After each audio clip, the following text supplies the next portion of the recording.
Yo, welcome to the first week of Challenger League playoffs. I'm your host Sinjo, and with me today is Valerie. Valerie, how are you doing? Hello. I'm here to see some amazing Tekken. And yeah, we have the 8 strongest players from our qualifiers here. About to square up. About to show us what's good. Yep. You were talking to me before the stream, and you were like, "Wow, this first match could be grand finals in any other tournament." And I feel like these two are like the strongest players we've seen so far. But have we introduced the top 8 in our players yet? Not yet, but we can do that right now. So we have 8 players that made it to the playoffs, either through direct qualification or through points. So for Tekken 7, which we are playing today, and every Monday for the next 4 weeks, we have 4 direct qualifiers. That is SephiBlack, LMG Mob, Strog, and Sync. And via points is Tetsu, DritonRama, PiKaH, and Madara. So those 4 qualified by points. And the players are gonna be split up into 2 groups. So 4 players each. They will go at it in a round robin group. First to 5. That's gonna be played for the next 3 weeks. So you're gonna see every player that I mentioned, all 8 players, every single week for the next 3 weeks. And going by the names, we have pretty much all the strongest European players. So Monday 7:30 p.m. in Europe means you're gonna see the best Tekken you can see in Europe. And yeah, we have 4 matches prepared, as I mentioned. And Valerie already was teasing you, so let's no. Before we talk about the match, I just want to remind you again what is on the line. So at the end of the season, the top 2 players will receive a gaming monitor from LC Power, 24-inch, 165 Hz, worth more than €200, and also 1 item from Streamplify.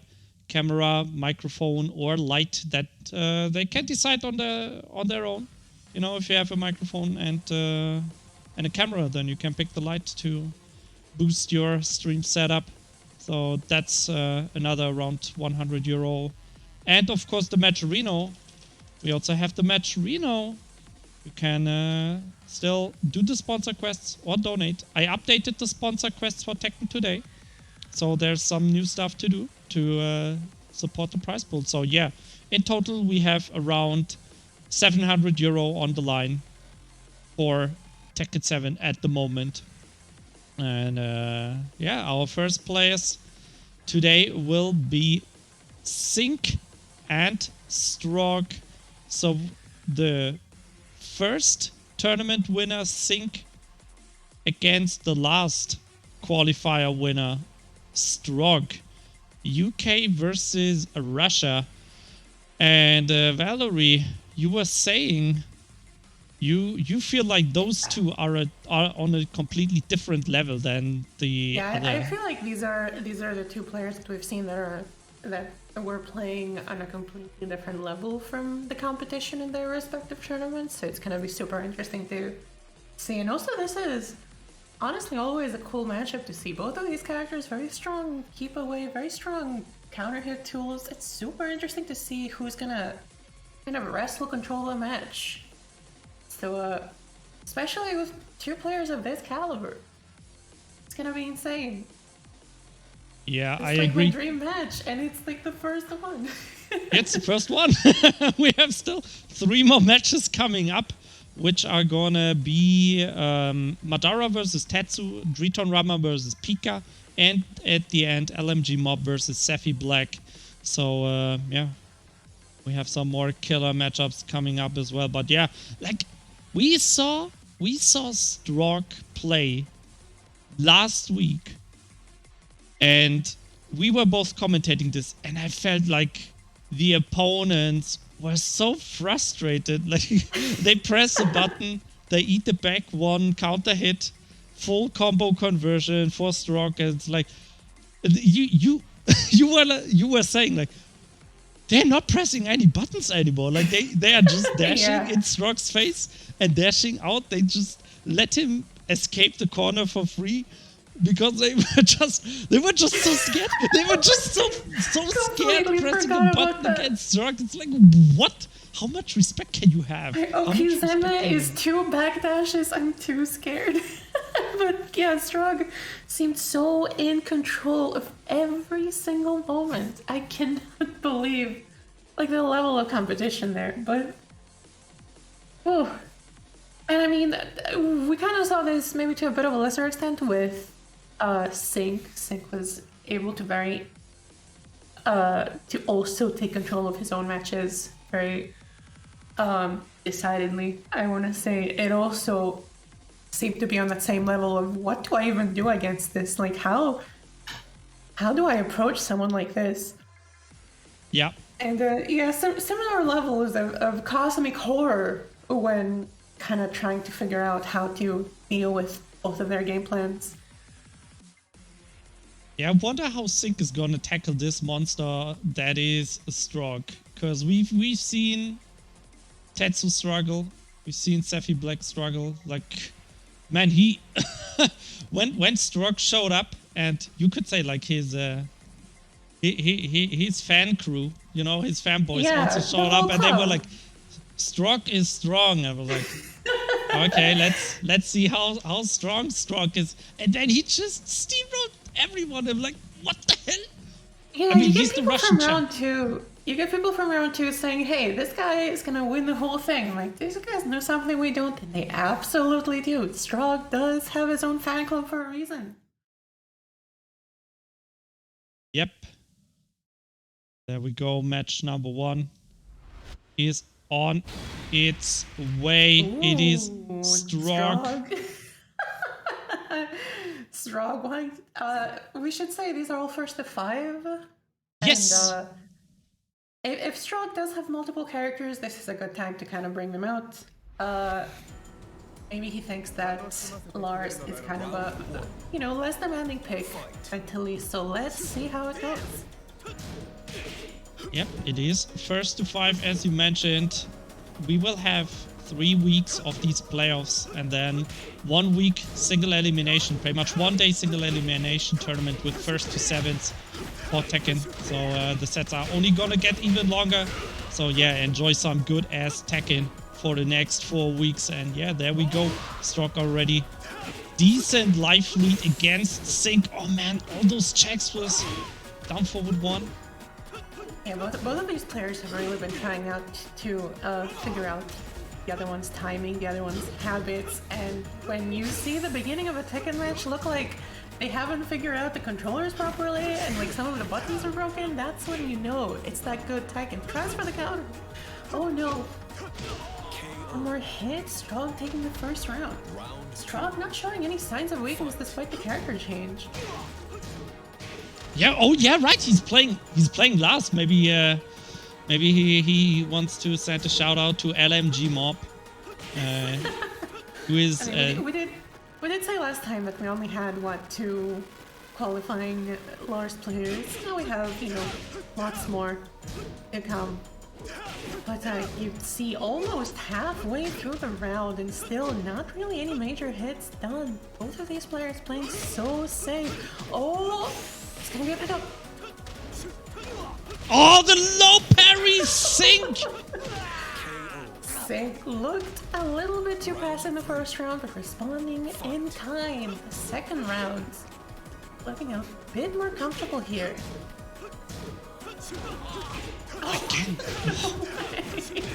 And yeah, due to the transition, that is not a bad option to low parry.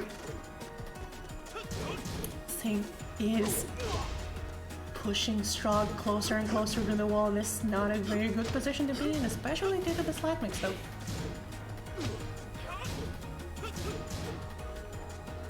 without pressure. Sink is in a good position. Oh, Strog fighting out though. Man, now you see why everyone let him out of the corner last week. Yeah. Yeah. It's almost like when you push Strong into a corner, he becomes a wall. It's so difficult to take yet any significant damage on him, and he really is content to block and really just minimize his risk by not really taking, you know, not really trying to go for the low carries, go for the low blocks or anything like that. When he wants to be a wall, it's so difficult to get any damage on him. Yeah, like if you're looking at how Strog is playing, he's playing very patient, usually just one dash.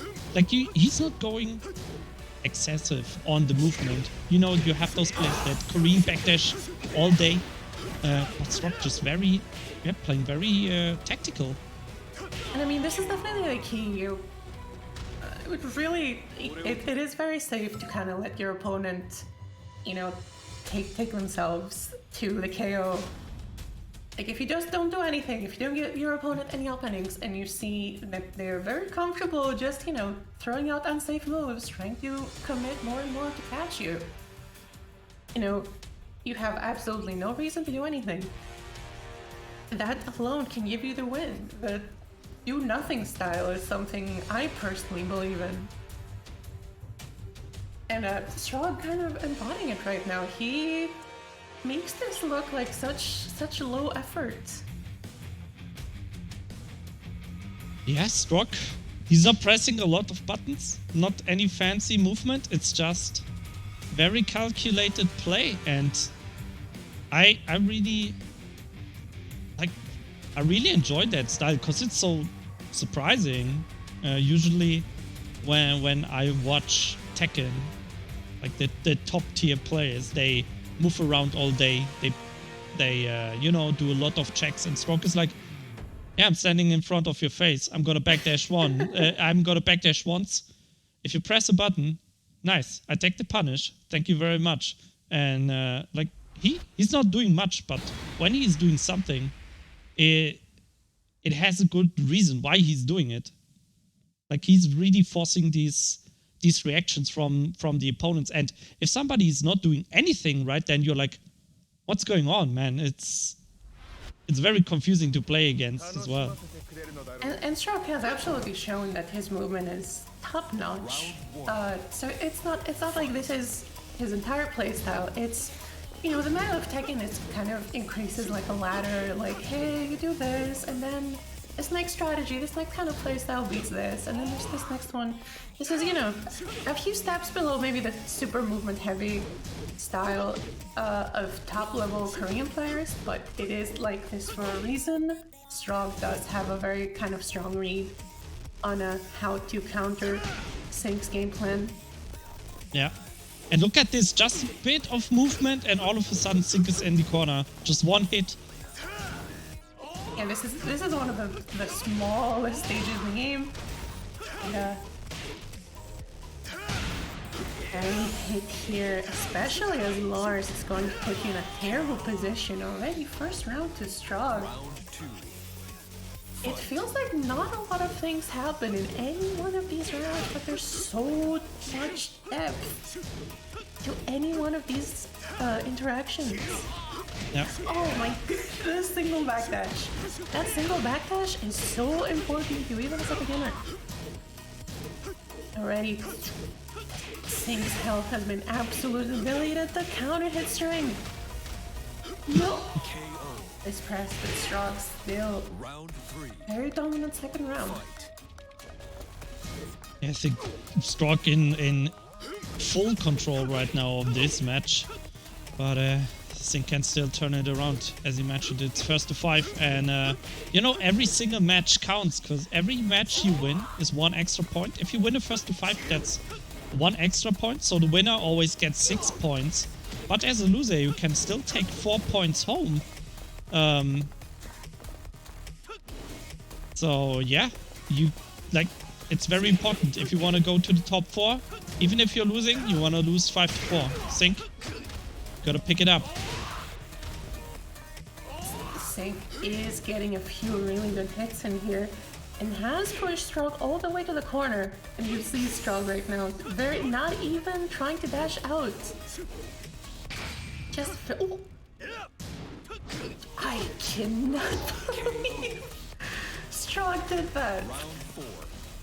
That must have been some kind of misinput.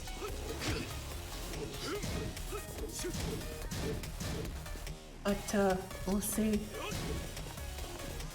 Sync is on the board, not quite out of the picture yet. And the float punish, that does put Sync at a pretty bad position.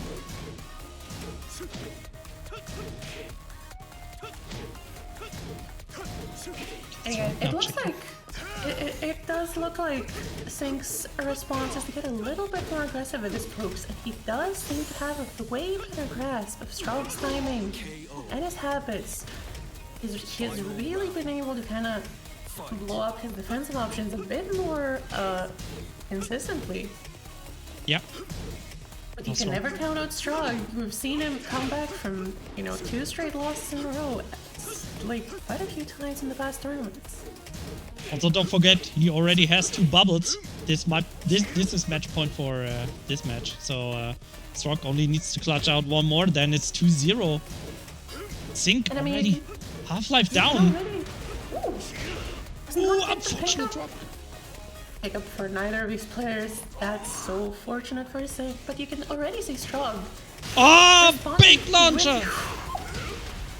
Magic Pixel, Sync the whiff! And Strog cashing out once again. 2-0. Strog is strong. And you can definitely see how Strog responds to kind of more, the more heavy aggression that Sync kind of resorted to. He immediately stopped hitting the brakes and then hit the gas, started pulling out so many jabs, so many down forward ones, really quick hits. And then right at the end, when you get Sync conditioned to that kind of approach, what do? You just backdash and just make him whiff. And Strog has been so amazing at that whole conditioning so far. He's been able to get so many 1+2 launches from his spacing. And those are definitely not random. He is definitely conditioning for a specific response at a specific situation. And he's really looking out for it. They're still at Mishima Dojo. Yeah, I mean, Sync lost the first match, so he had the stage pick, and he's going with the same stage again. Seems like that's I would be guessing, with a smaller stage, you're kind of denying some of the combo tools in the wall carry that is so kind of characteristic to Lars. But, the damage is not going that much lower. That was so much life lost from just 1 launch. And now Sync really trying to get the bearings here, but you can see the poking from Strog. He's so good at interrupting. And you can see the sidestep movement and the backdash movement really making Sync work for every inch of space, but the moment his back is close to the wall, he turns himself into the wall. And Sync can absolutely not get a centimeter of space. The amount of hits right now, Sync's already at half health. Sync is so fishing for those hits, finally getting one in. But yeah, as you mentioned, he's fishing for those hits, but it's so rare to get that big launcher just because look at Strog, he's not opening up a lot. Oh, the low parry with rage. That was Sync's one big chance. Excellent block. Oh, no, you can't. Still takes it. Oh my god, the down 2 takes it. And you can see the timing, and Strog seems to be waiting for the perfect absolutely perfect amount of time every time. Magic 4, here it comes. The Magic 4 is definitely going to be a very key tool against a player like Strog. Oh, the counter hit string, how does he get those? Oh, Oh my, I cannot believe how many hits he's fighting. yeah, Strog is just playing like he's unpredictable. As you mentioned, he's not pressing a lot of buttons, but when he's pressing, he always gets those hits. But yeah, Sync is not. Ooh, Sync is not pulling out the duck tools out of his bag. And that is unfortunately a string that can be option selected. Games are gone. Oh, big God, launcher. Ooh. Denying Sync his chance. Nice. That's gonna be a punish. Sync on the verge, getting his first match. Finally getting some counter hits. That's gonna be a solid launch. Going to the wall. And then he leaves wall damage super high compared to most characters. Adjusting the angle, wants to keep Strog at the wall, but Strog fighting his way out once again. Oh, the hell sweep! The timing is so perfect, Strog. All of a sudden, at the wall. Oh man, this is good! What? Where did the life go? How does Strog manage to hit every single one of his counter hit jab strings? That's not a string that you can confirm. He has not failed a single time. And Sync did have some moments there. He did pull out a few down forward twos, some magic 4s, some more kind of high reward tools that are still fairly safe. But in the end, Strog was just too strong. It feels so difficult to get the kind of space you need to use kind of any of your stronger tools against Strog. You know, last week we called Strog the Russian Terminator, and I think somebody needs to go to Russia, to Strog's computer, and check if he's not using a bot. Because, man, he does all the right reads. He does all the right reads. It's incredible, like watching Strog, man, like he's playing so technical, not playing too fancy, but when he presses the button, always counter it, always counter. I guess that's the Steve DNA. If you're a Steve main, then it's just in your blood to press those buttons. These are exactly the skills that kind of being a Steve player develops, I would say. Yeah, his last gameplay also looks quite like his Steve gameplay, right? He didn't press a lot of buttons with Steve, but when he pressed those buttons, he always got those counter hit starters with like back one. Yeah, he was definitely looking for a lot more counter hits with Steve, and here it's a very much kind of a just an absolutely insane pumping game. Your life bar is disappearing bit by bit, and before you realize you're in rage mode. That is going to be, ooh, yes, full launch. Can he make it to the wall? Yes, he does. Yes, he does. 1 more hit. Seconds on the clock. Nice block. Sync finally on the lead for the first time in this set. And it's interesting how Strog's playstyle has kind of forced Sync to be on the offensive at all times. You can see he's the only one that's been moving forward a lot of the time. Yeah. It's Sync is pretty much always the aggressor, and Strog is just waiting. You know, he's not taking. And you can kind of see why. Whenever Sync is letting Strog get some space, Strog is being absolutely terrifying with his options. Sync probably thinks that it's better to be in Strog's face on his own terms than to kind of let Strog dictate the pacing of the match. But no, not again. Match available. Okay, already spent. Maybe another slide. I mean, Strog. Oh no, the jump!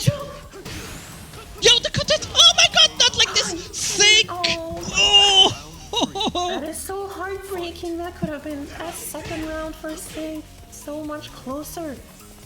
Finally, being on the board.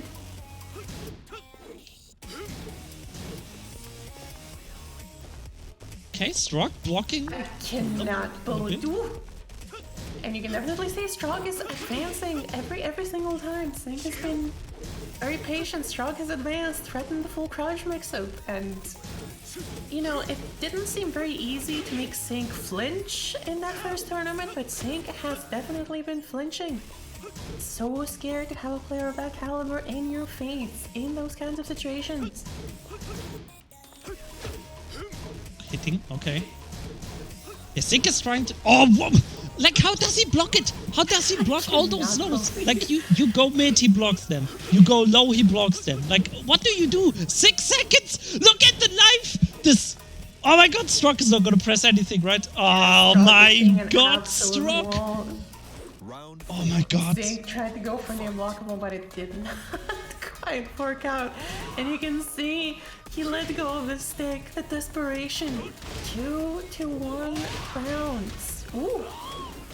Shallow wall splat though. Still, Sink is in a pretty good position. The side steps, Strog synchronizes his movement so well with Sinks just to continue getting the positional advantage. How does he know to get the counter hit every single time? How does he know? Sink already big time. Oh my god. What's going on? How? 4-0. 4-0. How? 4-0 Strog. Strog, yo. What's happening? And I mean, some of these tools, you hit confirm basically before they come out. You're reacting to what your opponent does before, not to your own hits. But it still looks like such a short window of time for Strog to be able to do this. Just so insane that he has never missed a single one. Russian Terminator has slowed down time and process at 300 frames a second. It feels like it. It feels like it, right? Watching this, if this was a random player online in ranked or something, I would think this dude is cheating. Like, this dude is cheating. It's impossible that he blocks all the lows, he blocks all the mids, he blocks all the highs. Like, how do you open this guy up? Like, how do you open him up? And also, Strog, you have to tell me, why did you even ask if you can switch characters?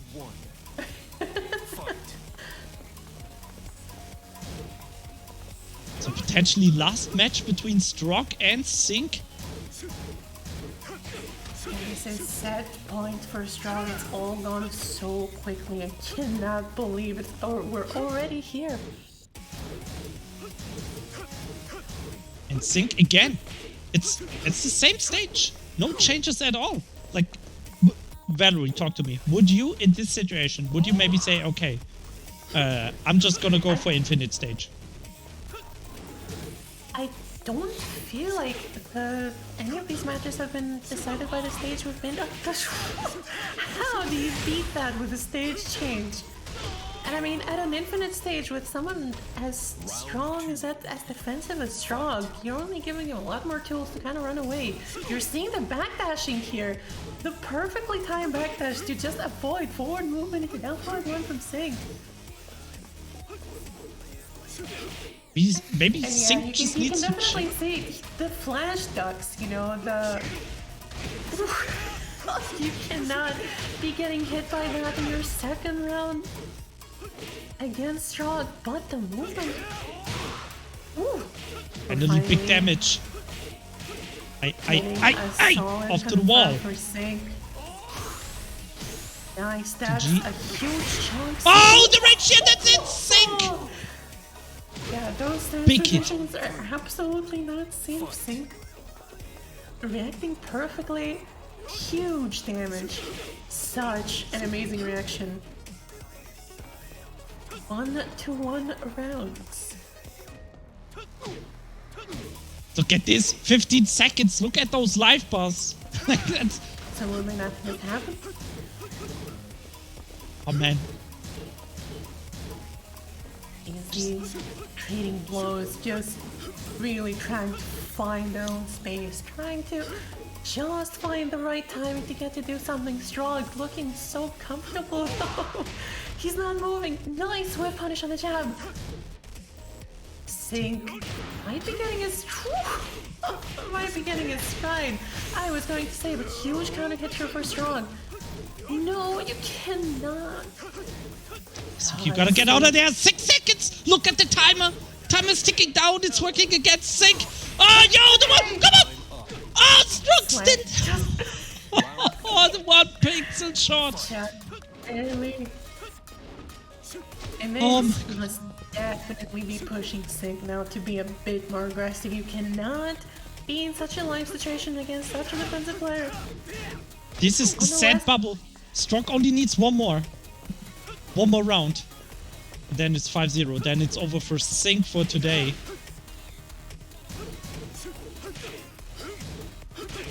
Okay, Strog.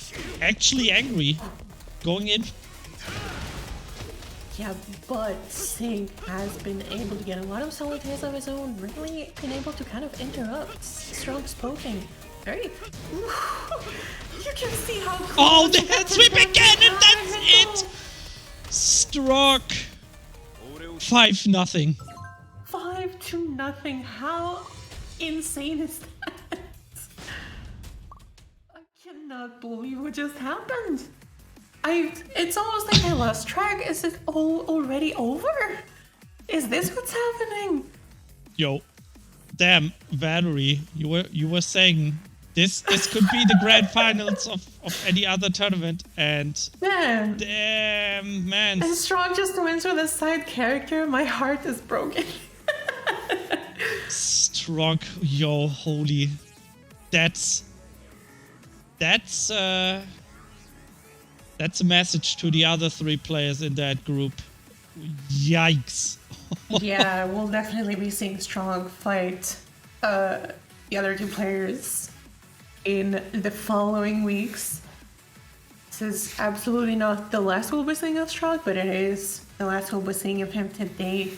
Such an amazing player. You can see how, you know, the layering of defensive options in neutral, amazing, you know, it's almost like detective work. Like, you spend the first round kind of not doing so much, second round kind of not doing so much, and you gain so much data about your opponent, and you have to be a world-class player to be able to kind of play on that kind of level and to get that kind of information. And Strog absolutely proving that he can. And man, the flash ducking in the neutral will still haunt me to this day. This is not quite something you see. You see a lot of backdashing in EU play. You see a lot of, you know, backdashing, making space, counter poking. Strog is willing to stay in your face and just tap down back. And be like, well, okay. Come at me, nerd. Yeah. And it really has been working out so well, especially with the kind of reads that he gets for his opponent's timing. And just able to option select so many things, just fuzzy guarding, the side steps, just the small movement options. So strong, so difficult to get in. Yeah. Has not missed a single counter hit. 1-1-1 straight. That will give me nightmares today. Not a single one. Alright, Valerie. Strog is gone. Our next players are ready. Let's talk about the next match real quick. It's gonna be Madara versus Tetsu. Another Group A match. That's Geese versus... Well, I don't know. Is it gonna be Claudia? Is it gonna be Claudio, or is it gonna be Lydia? Let's see. It's up to Tetsu. We saw quite a few characters played by Tetsu. But I guess the Geese is set. The Geese is set for Madara. But that Lydia... We've also seen Akuma, I think? Yes, Akuma. He played Akuma. He played when everything went downhill, he played Claudio. So I think that's... So Tetsu definitely comfortable kind of being kind of counterpicking with his characters, changing it based on the situation. So I would expect to see at least 2 characters on this one. We'll see how much he respects his opponent. If we see that round 1 Akuma pick, we're in for some stuff. I agree. I mean, it's first to 5, and you know, Strog was also like, "Can I switch characters? Can I pick stage if I lose?" And no, you mean that. I think if you're in this situation, like if it's first to 5, I mean, yeah, of course, everything match counts, and everything, every single match is important.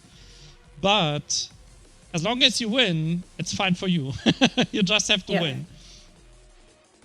So you can play a side character. Maybe it's not the best idea, but it's definitely a possibility. Yeah, I would say, you know, these players have a good kind of grasp on which one of their characters will kind of work better against which situations and matchups. You definitely have a long way to go to kind of beat your comfort pick. Like, you know, you play Lydia, even if Lydia is a better pick, maybe a higher tier character, someone who can deal with more situations. It's definitely quite a ride to kind of picking the character you're most comfortable with, that you've trained with most. So we'll see. Yeah. I just want to quickly point out that we have Tetsu and Madara playing, and Tetsu took 2nd place 3 times, 3 out of 4 tournaments, and Madara took 3rd and 7th place, like 3rd place in the 2nd tournament, and he took 7th place in the last qualifier. So yeah, Tetsu showed a very good performance.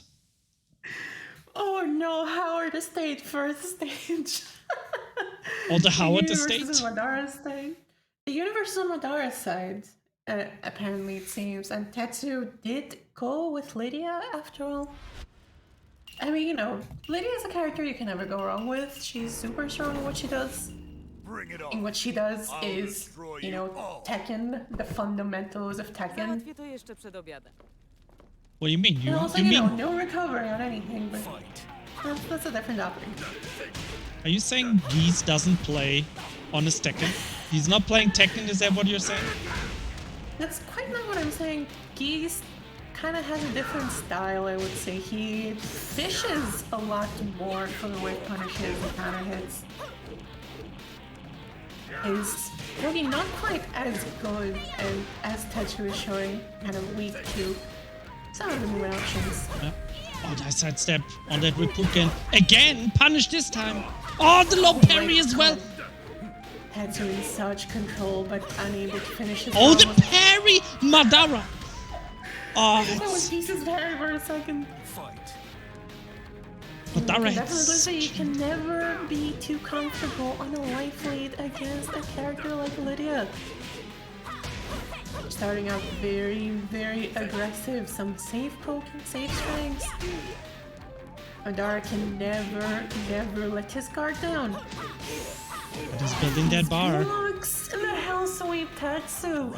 Such a commanding win on the 2nd round.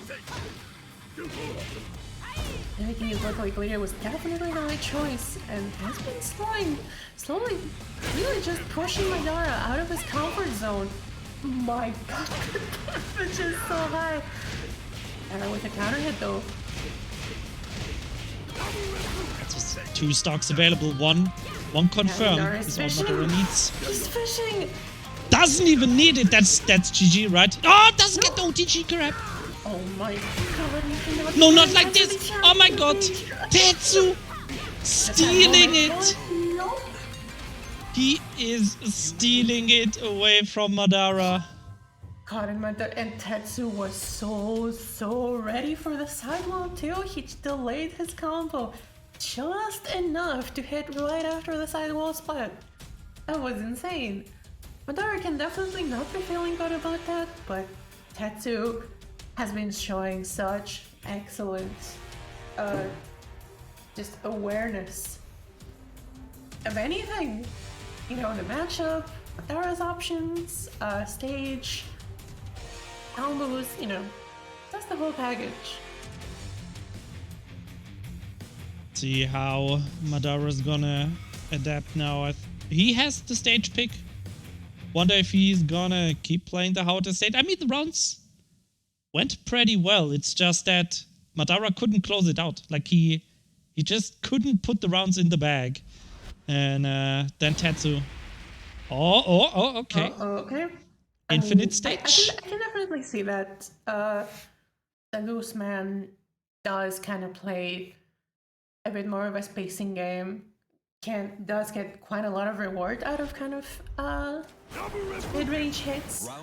And Lydia is definitely a kind of a very bulldog character. She loves to have you with your back to the wall. She loves kind of having the space to mess up your day with those hell sweep, those insane close-up options. So having more space, definitely, you know, and it's looking like it's making Madara so much more comfortable. He's been getting so many hits this first round, does not get the parry though. Resetting it back to neutral. Already almost one stock. Okay, that's nice. That's a good start for match number 2 for Madara. Yeah, already 1 bar of pretty decent meter gain. And, you know, a very commanding first round. And you can see now he's so much more comfortable with the movement. Oh, yeah, just dash back, just reset the situation as you mentioned. Geese has that Reppuken, has that Fireball. Tetsu gotta watch out, but we saw in match number 1, Tetsu's definitely aware of that option. He knows the Reppuken could come. Oh, the hop kick!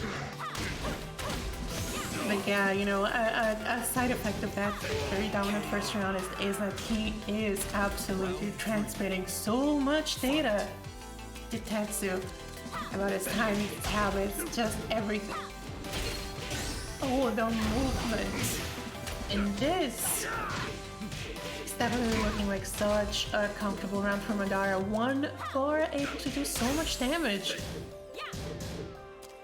And really not being able to be scared to use the movement because you might have your back against the wall against Lydia. It does really seem to have changed the pacing quite a bit.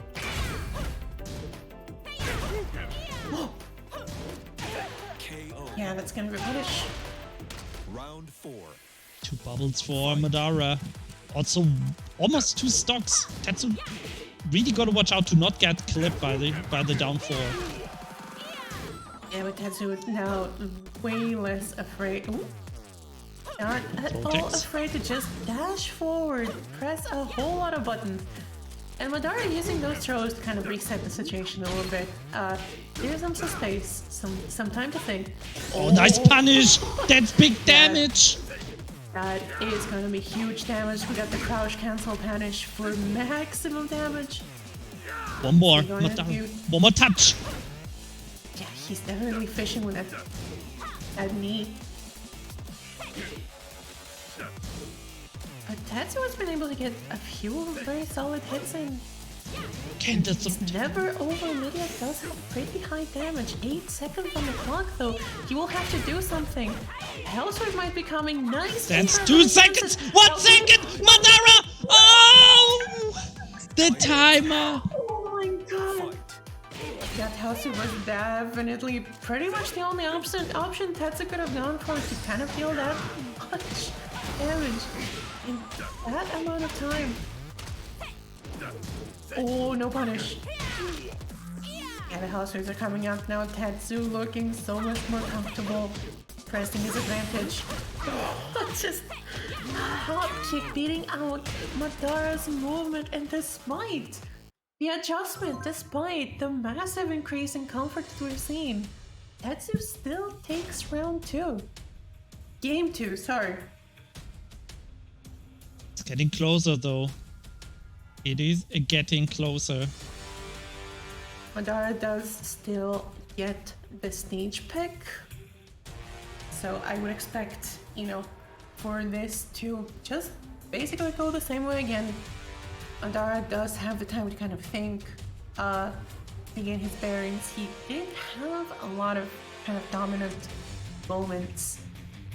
So, you know, it's a matter of kind of maintaining that mindset.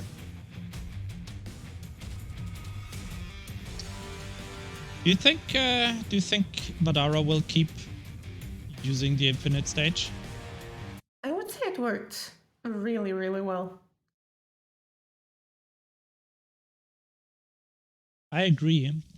I would really be surprised if he switches it up. G-Corp helipad? Okay. Well, he's doing let's it. see how this looks. Maybe the infinite stage was just, you know, a step, you know, in the ladder that takes Madara to his maximum comfort level in this matchup. Come on. This might be amusing. Round 1. This might be amusing. Tetsu starting out swinging already. Look at the forward movement from Madara. He's definitely switching it up. He's being so aggressive. He's counter hits and give Lydia such. Nice confirm. Oh my god, the pickup, he went for the hard combo. That's unfortunately gonna cost him. No respect for the stances. Rage drive. And just like that. And really, Madara could have gone for the ground throw, but he went for that hardened option to maybe guarantee the kill a bit more certainly. Oh, parry activation. Finally worked. Nice. Off the That's wall. definitely something that he had tried before this that had not paid off. But it is finally connecting. Barry, don't celebrate too early. Don't celebrate too early. We saw how Tetsu can steal those rounds. Rage available again. It hits again! And just like that, just like that. It has been so many times that you give Tetsu just one more chance. The cameraman! Cameraman definitely had a moment there. That is going to be a launch. Now, Tetsu has been given so many chances to come back, and he has taken every single one. God, you can't drop combos like this. And you see Tetsu really focusing on moving out of the corner, repositioning, turning a disadvantageous situation in an advantageous situation for him. H drive did whiff. Not able to close it out. Yeah, finally on the board. Not getting that round stolen from him. Can he do it again though? Tetsu already 2 bubbles up. So close to the 3-0. Oh my god. 3-0. Oh, nice. That's a nice sequence of the back turn. Punish. And you can definitely see Madara is having second thoughts about kind of his more aggressive playstyle here.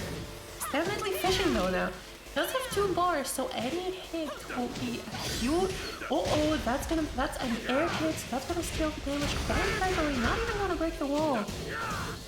That was definitely not an amazing investment for that meter, but he does not have any more chances. Oh, Tetsu's movement. Oh, the rage strike once again. 8 seconds, and that is it. Oh my Tetsu. god, every single round that Tetsu has won this game has been with the rage drive Madara. Oh, that has to feel so terrible, but Tetsu's such a good read on his timing. Yeah. It's like, you know, watching this match, I feel like Tetsu's taking a page out of Strog's book. I know he was watching the previous match, so maybe he's like, yeah, okay, maybe I'm gonna try that as well. I'm just gonna let Madara kill himself. Just Well, gonna Tetsu let was Madara definitely press the in the first two games, Tetsu was definitely kind of way more of the aggressor, and it's in this third game that Madara has kind of started trying to kind of deny him the space, the room to do his thing, and you know, Tetsu has been able to adapt pretty well to kind of indeed kind of let Madara, you know, deal his own death. Geometric plane. Okay. We are cycling all the stages. One of them will work. I hope so. I hope so for Madara. He needs to pick it up right now. He's already down 3-0. It's a first to 5, so only 2 more chances left. And he knows more. And even if he wins, Tetsu will have the stage pick. Ay, Reppuken! Yeah, we're keeping on that high speed gameplay. Yeah, Madara has been able to even after putting despite Madara's positioning advantage there, he's been able to push Tetsu to such a bad positioning quite a few times that round, but still Tetsu's read and Madara's timings is debilitating. Oh, the hop kick once again! Oh man, Tetsu and SephiBlack, those two are just the masters of the up forward 4. They really like to do those. Gotta watch out when you're playing those two. Yeah, and Tetsu's really showing kind of a just writing the book on conditioning right now. He's not scared even in brink of death. Trap the hop kick Madara on the board.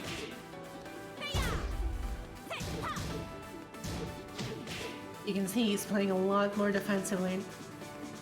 Again. Ooh.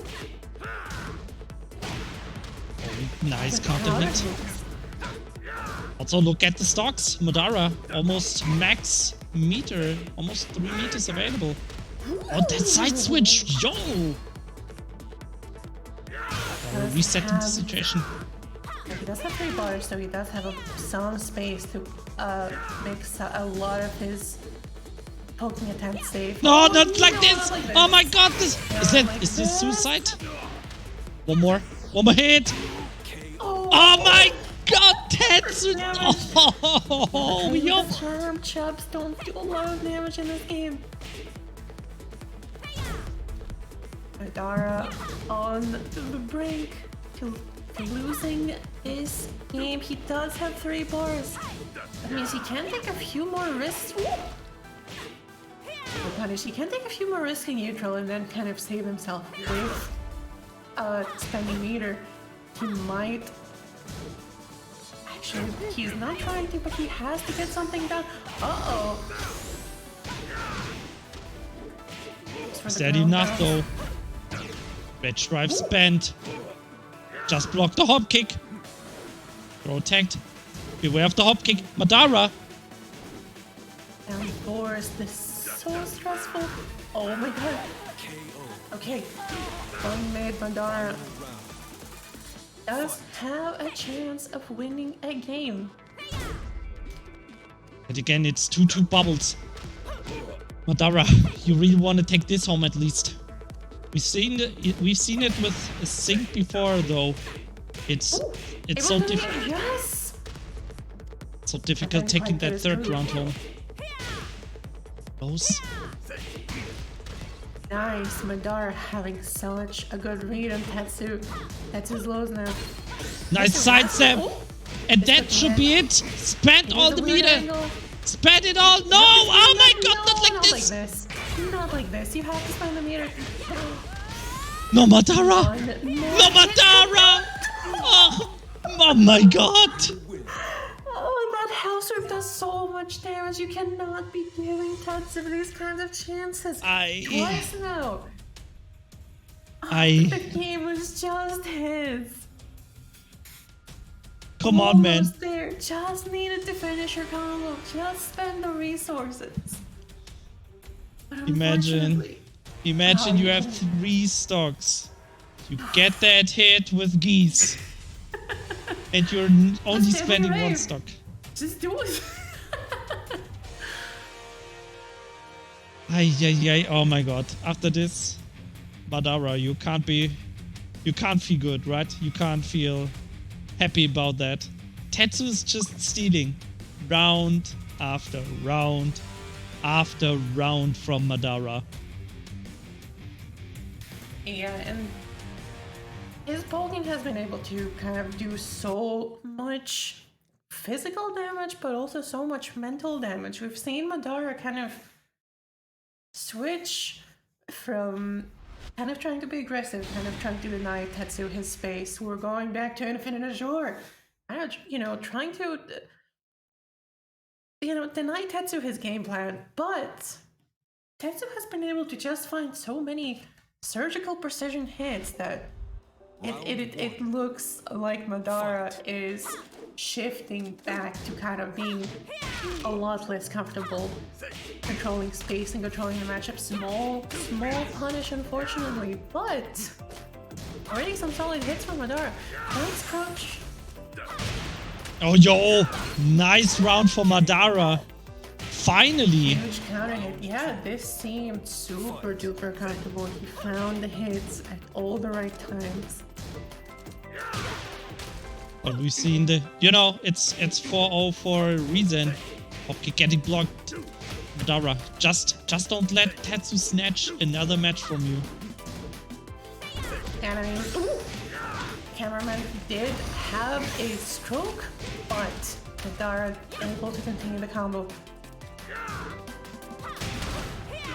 Oh my god, and big damage! So dominant, but those counter hits from Tetsu will add up so much. Tetsu can still threaten with a hop kick with hell sweep. Puken, throw, tech! Tetsu, I cannot believe this. Tetsu, what are you doing? You can never. Oh no! The no parry! 9 seconds. Is this enough damage? Is it gonna kill? No! Drops it, but the down 4. And yet again, Madara is so close and hit away from just about anything. Nice ducks. Madara does seem to be able to keep his composure a lot more in kind of the early stage of the round. Nice sidestep. There we go. We've seen this movie before, though. Oh, look at that red bar of life! I almost wish he did not finish that last hit. Look at the damage that each hell sweep is doing right now. Putting Tetsu in rage is not the right choice for your survival. Oh, Madara, 2-1. Signs of life from Madara. Yeah, his sidesteps have been so crucial in the rounds that he does manage to take.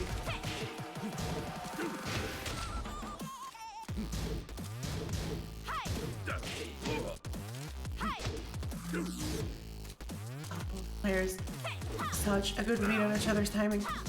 This is so tense. These two just looking for that hit. Madara getting that air hit. It's not gonna be big damage, but at least it's the momentum. You keep the turn.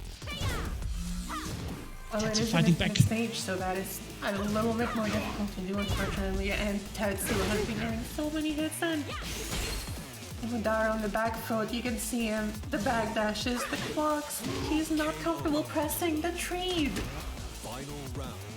And that Tetsu, how does he switch from being on the defensive to being on such kind of a dominant ground? And Tetsu about to this is a round away from Tetsu taking the whole set. Is this 5-0? 2 5-0s in a row? What? It's looking good for Tetsu. Madara, you gotta do it, Tetsu, but he can't. He tried to parry, but it didn't work out.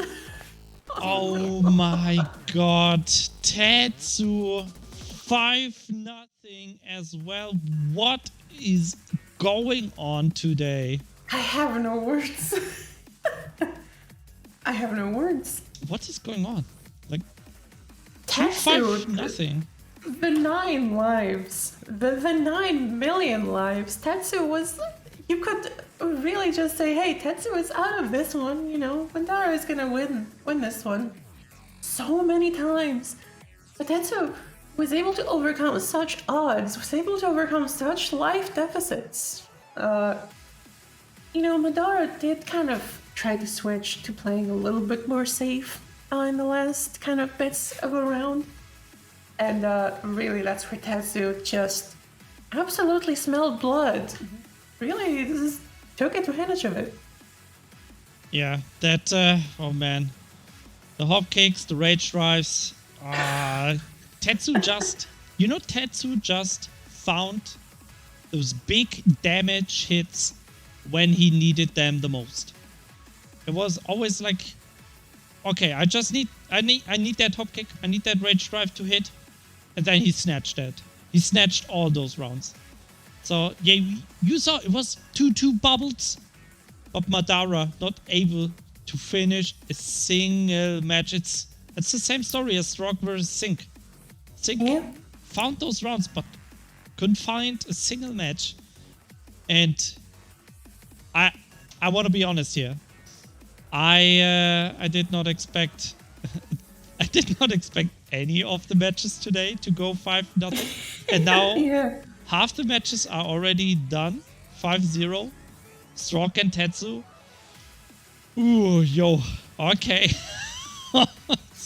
And I mean, you know, lots of credit to Tetsu. Those heavy hits, those hop kicks, it come out at just about the perfect timing. He pulled them out right when Madara was kind of looking to be a lot more on the offensive on the regular. So, you know, Tetsu has a very kind of controlling style, and when it kind of looks like, you know, the other player might be regaining control, might be, you know, doing their own thing, Tetsu is absolutely not afraid to pull out those hop kicks, to pull out those, let's say, kind of reversal, kind of panic options, just to say, hey, I'm not going to let you off with that one like that easy. Yeah, we got those. We got those high risk, high reward options. And, you know, despite being like, you know, down one round on no health, he will still pull out the hop kicks just to condition you, just to make sure that this is the one thing you remember about, that you can't overcommit. Okay, but Valerie, before we head into our quick top 8 break, it's just gonna be a break, then we will be straight back with the next match, which is gonna be DritonRama versus PiKaH. But before we head into that quick 2-minute ad break, Valerie, one question. Do you think Strog will get hit by up forward 4 and those rage drives from Tetsu? Do you think that's gonna work? Do you think that's gonna work? Didn't these two play? They played last week, yes. They played last week. And it was... I don't remember that happening last week. It was 3-0? I know Strog won 3-0. Yeah, it was against Tetsu. In the winner final, it was 3-0. And then in grand final, it was 3-1. So the stats are not looking good for Tetsu. They're definitely not in Tetsu's favor. But, you know what? I don't think there's going to be a single person happier than me to see Strog get hit by an up forward 4. Not to diss on Strog, but it's like, you know, even gods can be hit by up forward 4s. Yeah, I think it's, you know, the good thing is I just checked when that match is coming up. It is week number 3, so it will be in the last week, where Strog and Tetsu will face each other. Next week, Tetsu and Sink will play, and Strog will play Madara. But yeah, next up we have the matches from Group B. That was Group A. So right now, as you can see, Tetsu and Strog, solid lead. Well, five to nothing wins. 5-0? It couldn't start any better for those two. It couldn't start any worse for Sync and Madara though. And yeah, after the quick ad break, we are going to be back with DritonRama versus PiKaH. Then we have one quick ad, and then we will have SephiBlack versus LMG Mob. We saw what Lars can do. LMG Mob is the last main. Question is, can SephiBlack stop it? That's gonna be the last match of the day, but yeah, we're gonna run the quick ad, 2 minutes, don't go anywhere, then we will be back with Driton versus PiKaH.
Yo, welcome back to the Challenger League Tekken 7 Playoffs week number 1. We already saw 2 matches. We saw Tetsu versus Madara.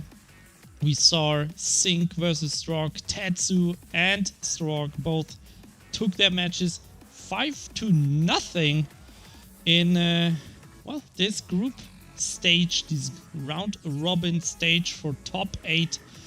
And yeah, that was Group A. We will have 2 more matches coming up. It's gonna be DritonRama versus PiKaH next. So that is gonna be a Law versus Geese. Valerie, talk to me. Law versus Geese. We already saw a Geese from Madara earlier. Is the Law matchup any better than the Lydia matchup? I mean, Law is also a character that does have kind of very strong generic tools. A character that can play Tekken very well, but he has nowhere near kind of the damage and versatility and kind of mid-range presence as, at least kind of the mid-range pressure as Lydia. He does have insane whiff punishment as a result, kind of to compensate, but I would say this is a little bit more comfortable for the Goose Man. The Goose Man.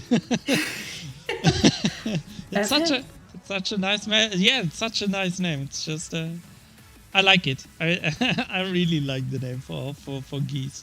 Of course, we do have the slide mix-ups, but Lydia's help sweep, especially in Rage. Oh, I can't stop thinking about that. You just, you know, when your best option against Lydia is to like cut your combo short so that you don't quite put her in Rage, and then you maybe have one more hit before she starts doing like like a fourth of your health bar and health soup damage, that's kind of when you know that. Yeah. But that's not gonna happen against Law, right? Except maybe if he finds that hop kick. Yeah, Law has his slide mix-ups, but it does kind of take a bit more setup to do, and a bit more. It's a bit less damage. So it's not quite something that is going to be a constant threat in the close range game. You can't like hit someone with a down forward one and then instantly do a slide. It's not necessarily what the slide is for. There we go. Both players are ready. It is Law versus Geese. No surprises here. We're gonna be at Devil's Pit. So first rounds are walled, then infinite stage. Let's go MLPTSO DritonRama versus PiKaH. It's Germany versus Belgium. And the third match of today, is it going to be the third 5-0 in a row? Or are we actually going to have a real match?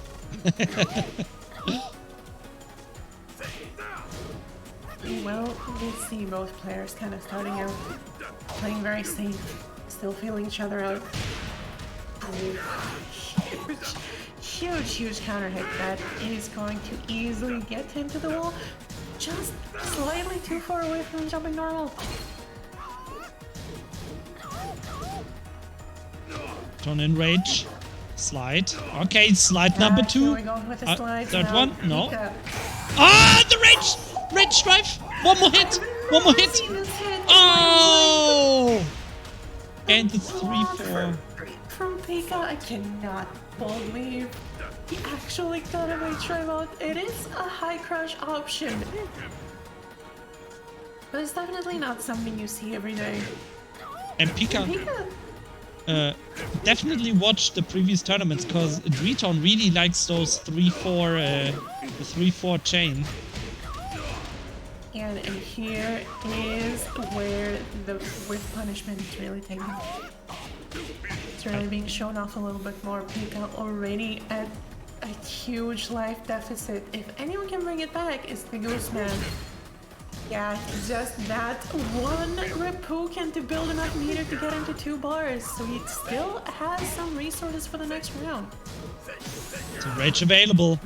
Driton gotta watch out! Oh, the throw not broken! And just like that, PiKaH snatches the round.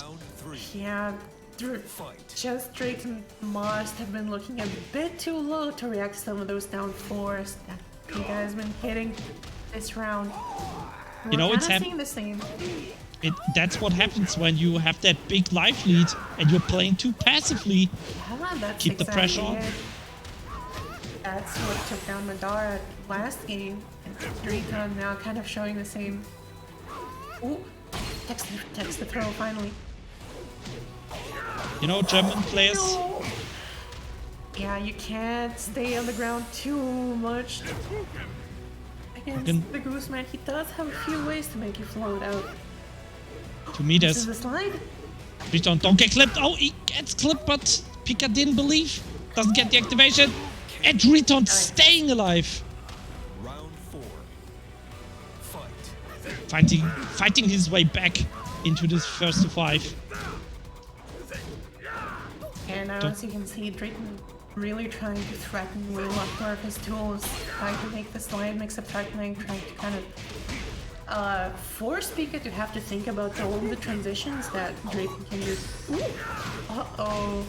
With so many resources, you cannot whiff like that against these Howards. Final Reppuken, not enough yet. The low, I cannot believe that is the perfect range for that low.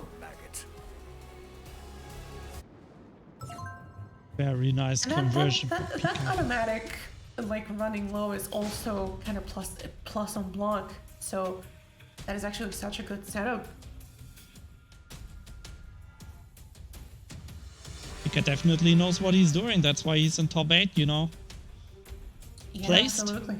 He placed 7th twice and third in the last tournament, which gave him the spot in top 8 with those 8 points he gained last week. So yeah, PiKaH always placing high, and you know, our tournaments, the qualifier tournaments, were so stacked. We had over 70 players, like all 4 weeks were pretty much 60 to 70 players. We had all the killers there. Tetsu was there, SephiBlack was there. We had the Russians come in. Yeah, definitely not easy placing in top 8. Question in chat, is this first to 5? Yes, it is. It is first to 5. And it is definitely also interesting to see kind of the differences between a player like Madara and a player like PiKaH and how they approach things. It is definitely a different matchup, but PiKaH is keeping himself a lot more active. He's never, even though he does play defensively, he never kind of lets Driton get too much space to kind of run his game plan.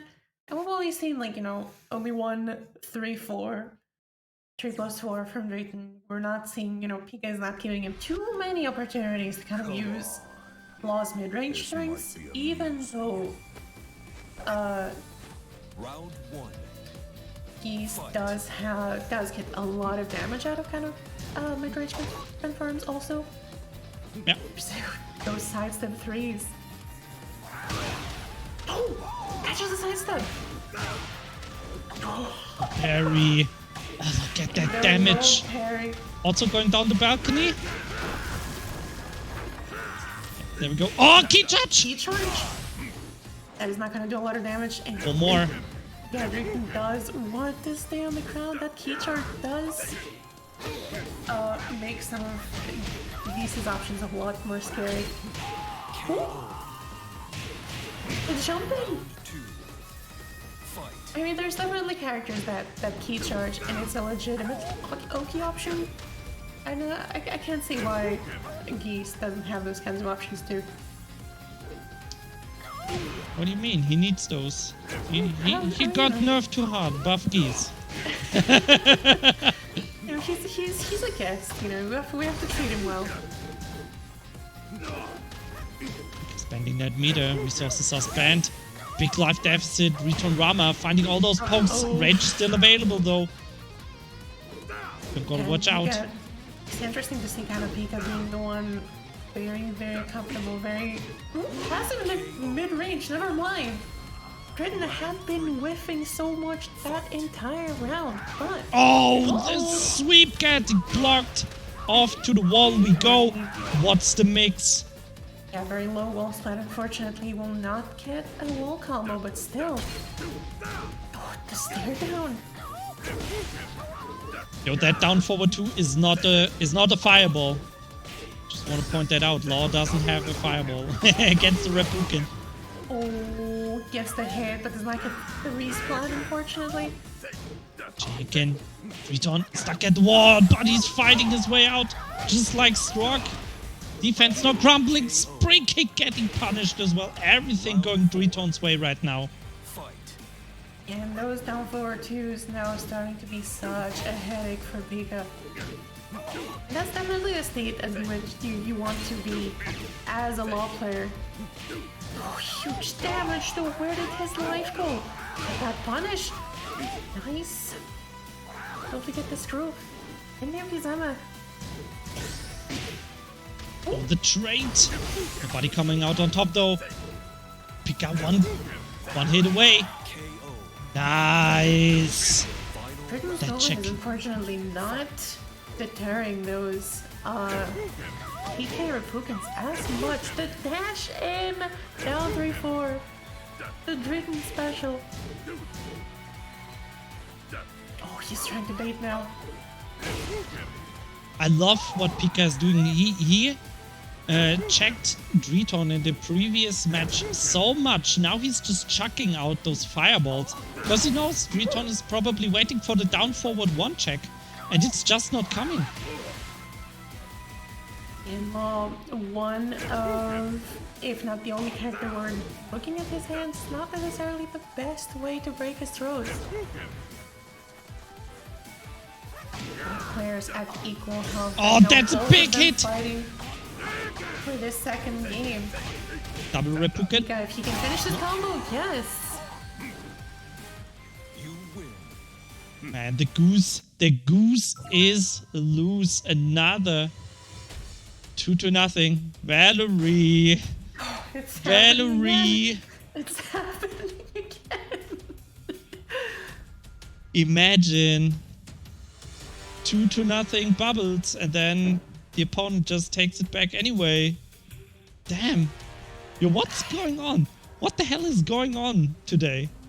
I mean, you know, you do have Geese, also a very explosive character, so it's not as much of a stretch, but man, we've seen this movie twice already. What if next week we also have every single game 5-0? Imagine all of top 8 being all 5-0, and then we play the single elimination top 4, the first to 7 top 4, and then it's gonna be first to 7 all day. Then if that happens, I'll take my computer monitor and I'm just chucking it out of the window. I'm just gonna throw it out. It's like, fuck this. This can't be happening. It is insane, and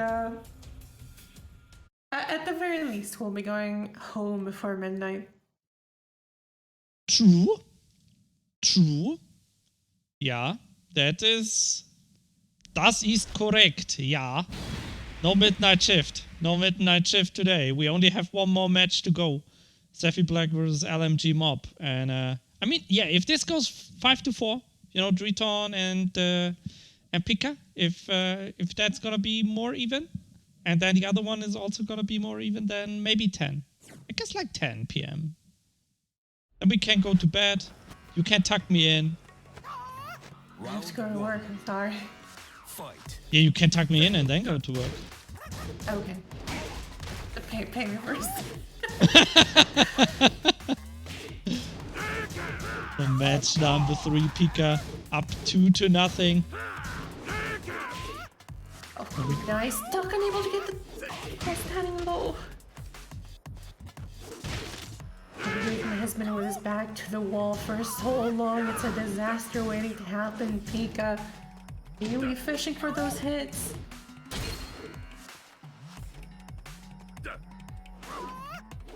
I'm believing in the floor breaks, but no floor broken just yet. Oh, maybe now. Oh, still magic. We still have that magic pixel left. One hit. Yeah, but Geese is so good. Oh, yo! There we go!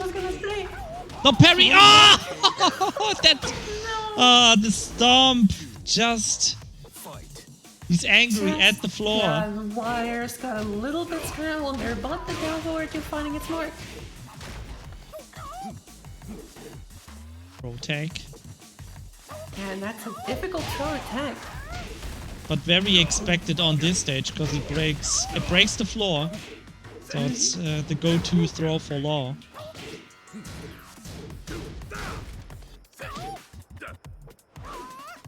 I'm just really loving PiKaH's poking games. He's really just keeping his risk to a minimum. Oh, the counter hit though, taking on the floor. Shout out to Commentators curse. Absolutely. Once again. Speaking. You talk nicely of a player, he's getting bopped. It happens to me as well. I think we are the most cursed commentator duo you can have for Tekken.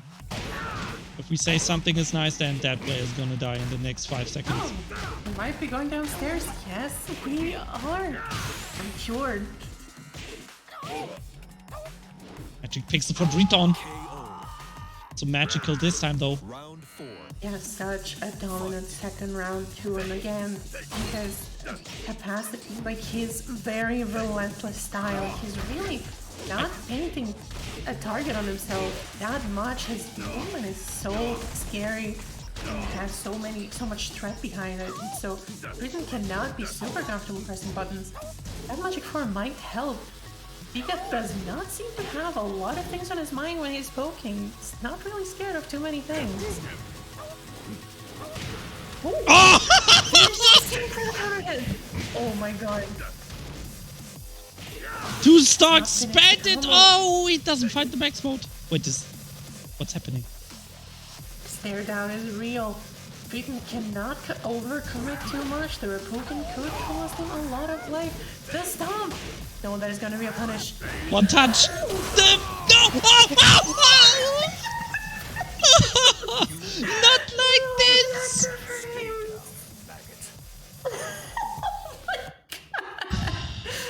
And I mean, you know, the down forward two, that wall standing two from wall does have a huge amount of pushback. I would never say to copy Madara. I would never seen someone try to punish it with Raging Storm. Oh my god. Well, it paid off. It didn't work, it didn't work, but it still paid off. Raging Storm is like, you know, a move that is plus on whiff. It has so many active frames. It is so difficult to just find the right timing. I hope somebody clipped it. Yeah, unfortunately, just on the last 2 frames. You know, that was a real 2D fighting game moment where the animation is already gone, but the hitbox is still there. So you get hit by thin air. So yeah. I mean, I commentate Talk to Noken. I know about those. Okay. You like punching the leg, huh? What does that mean? What do you mean? What does it mean? It means we're going to souk. We're going to a tiny stage. Driton does not want to give the Goose Man all the corner carry in the world. Come on. And all the room to spend all of his meter. Round 1. Okay. Before we start into this match, I just want to point out, if Driton loses this, and then SephiBlack loses against Mob, then all German players lost today. Oh no. I mean, Driton... Oh, sorry. Yeah, that does seem to be the case. Oh yeah, come on, Driton. In this German tournament, you have to be very cautious. But the slides right now... Nice. Just sweep it, clean the floor. And the jumping Driton is turning this into 2D after PiKaH's attempts. Gotta fight 2D with 2D, Valerie. Deadly Rage! Have some scaling, it's not quite going to kill. Down 4. The last mix-up here. Ooh. Down 4-2, Driton is not afraid to swing. Oh. PiKaH just swinging more, and you know, Driton is a lot more comfortable kind of going for those mix-ups, going for really kind of forcibly taking control of the neutral. Like that. And PiKaH has definitely been kind of the right amount of passive, and they're playing very reactively in order to let, and you know, in order for something like this to work. And this is a really good read for Driton. Uh-oh. That Big was parry. so telegraphed. You can't do that. Does get the jump back. 50% gone. One more. PiKaH just waiting. Oh no! How do I block fireballs? Driton, don't do it. Oh no! Final Repulsion blocked. God, what is happening? PiKaH was trying. Like, I love how Driton did not press a single button. PiKaH had so many options, and now he has no meter. He even taunted. Driton to be like, yeah, come on, come at me, bro. Press some buttons. What are you doing? You gotta attack. Oh, the champs! And now it's such a more difficult situation for PiKaH. Due to a lack of meter, any hit will not quite have the same amount of threat behind it. And Driton's Pika's aggressive playstyle, but Driton, it looks... Oh, nice. He's not getting up. He does not want to get caught by the tech trap. But Driton does... Not this. The damage! Is getting caught by the same thing that we saw last game. He's being too passive, too careful when he's about to win a round. PiKaH is able to just take so much advantage of that. Yeah, PiKaH just is playing it correctly. He's like checking a lot. He's threatening low, mid, and yeah, Driton. You know, the defense is holding, but if you keep blocking, you're not dealing any damage. Yeah, Driton does have some really explosive moments, but when it's time for him to kind of stop taking risks and play a lot more kind of safe to try to close out the round, it really starts falling apart. And despite being in the air, that is going to hit PiKaH 4-0? Yep. Is this happening? Come on, game. Come on, guys. Give us more than 5 matches.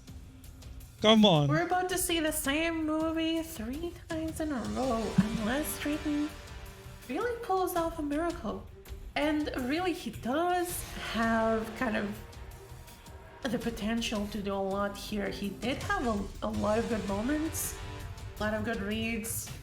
And when he was on the offensive, when he didn't let PiKaH kind of read and kind of play his own game, it really did go very well for him. So he does have this last game to adapt and see how everything goes. I wonder what stage he's gonna pick. He switched stage every single match. So let's see what is the most comfy pick. Infinite. Infinite stage? Just send him to the Azure.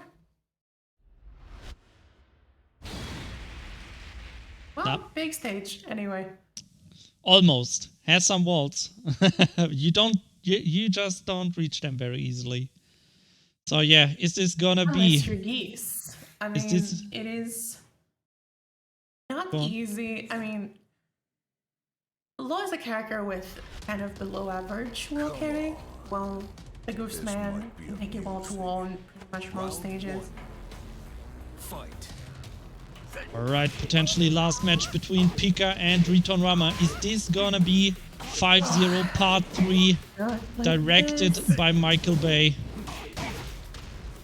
He does finish the string in such a dominant round for PiKaH. He's been able to shut down Driton's movement, his poking, everything, his dreams, his aspirations, gone.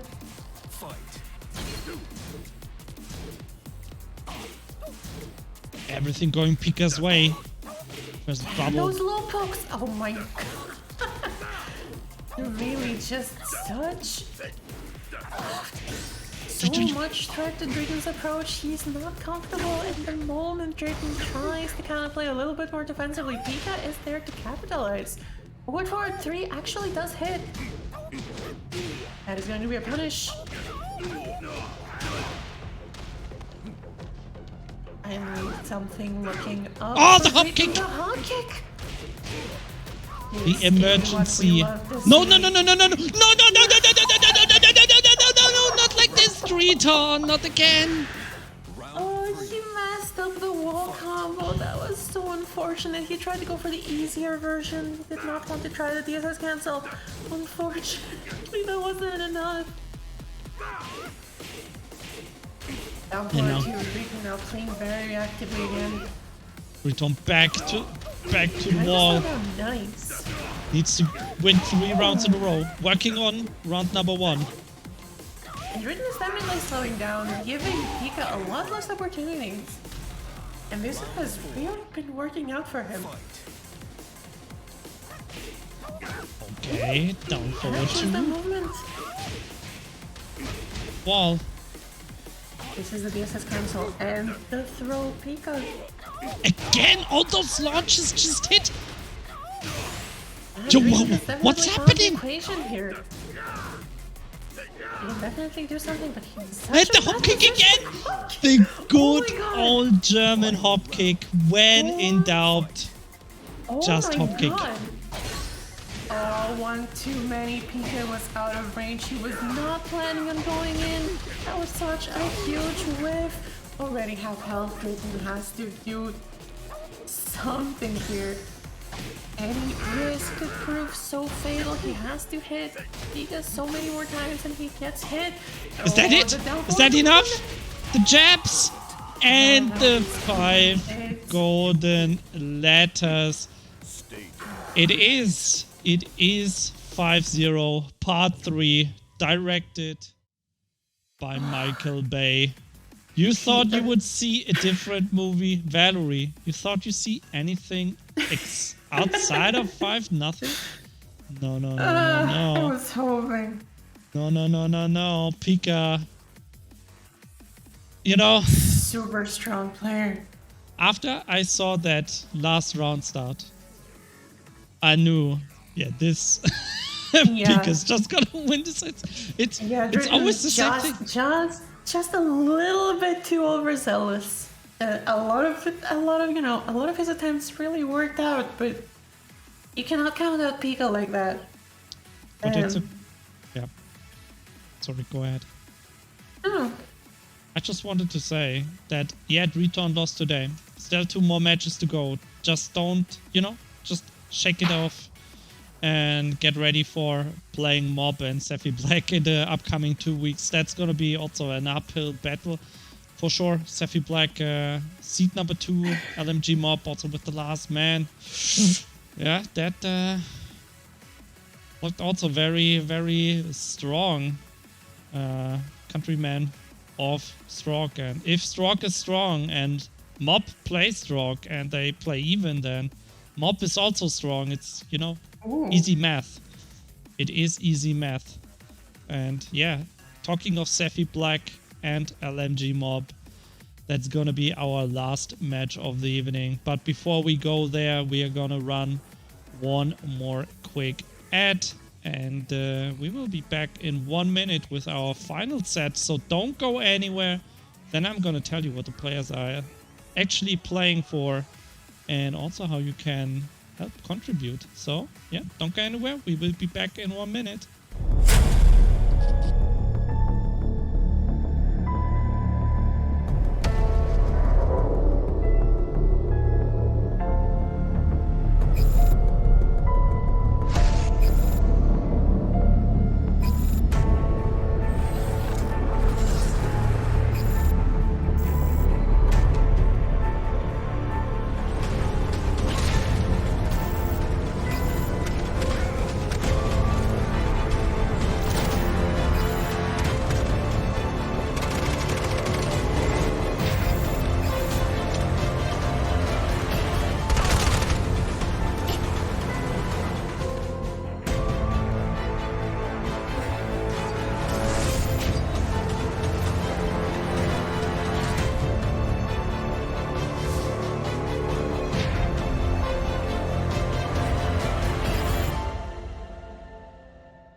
Alright, welcome back to the Challenger, the 2BCU Challenger League playoffs for Tekken 7.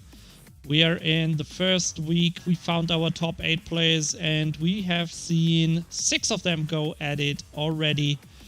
Now we have the last match coming up. But before we talk about that, let's give you a quick rundown what the players are fighting for. As you can see on the right, Challenger League is supported by LC Power, Streamplify, and Nitro Concepts.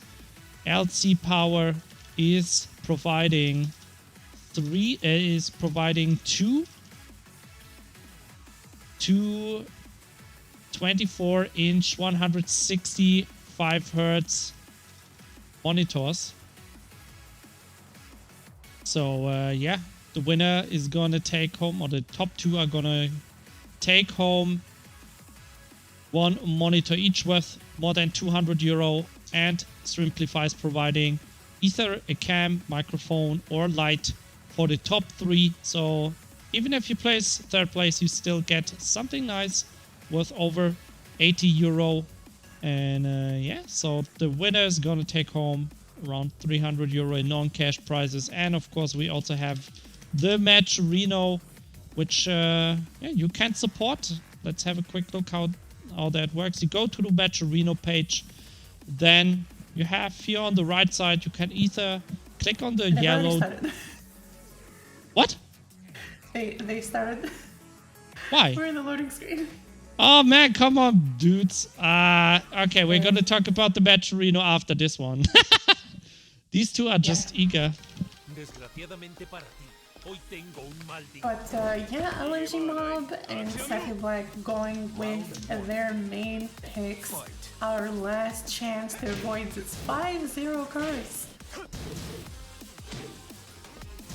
Oh, such an aggressive style from SephiBlack.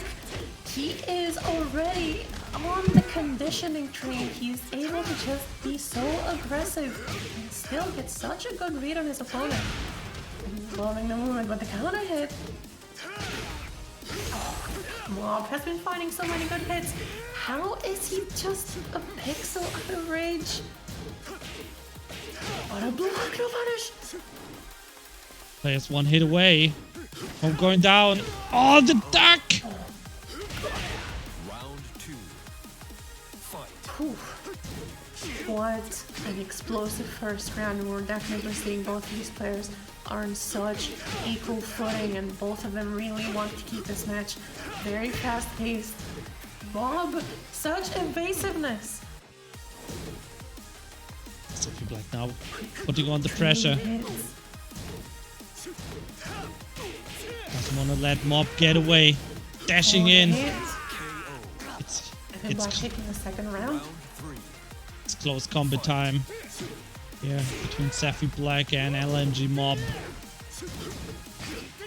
Excellent block, and SephiBlack already. We've seen him so good at pushing into the wall today.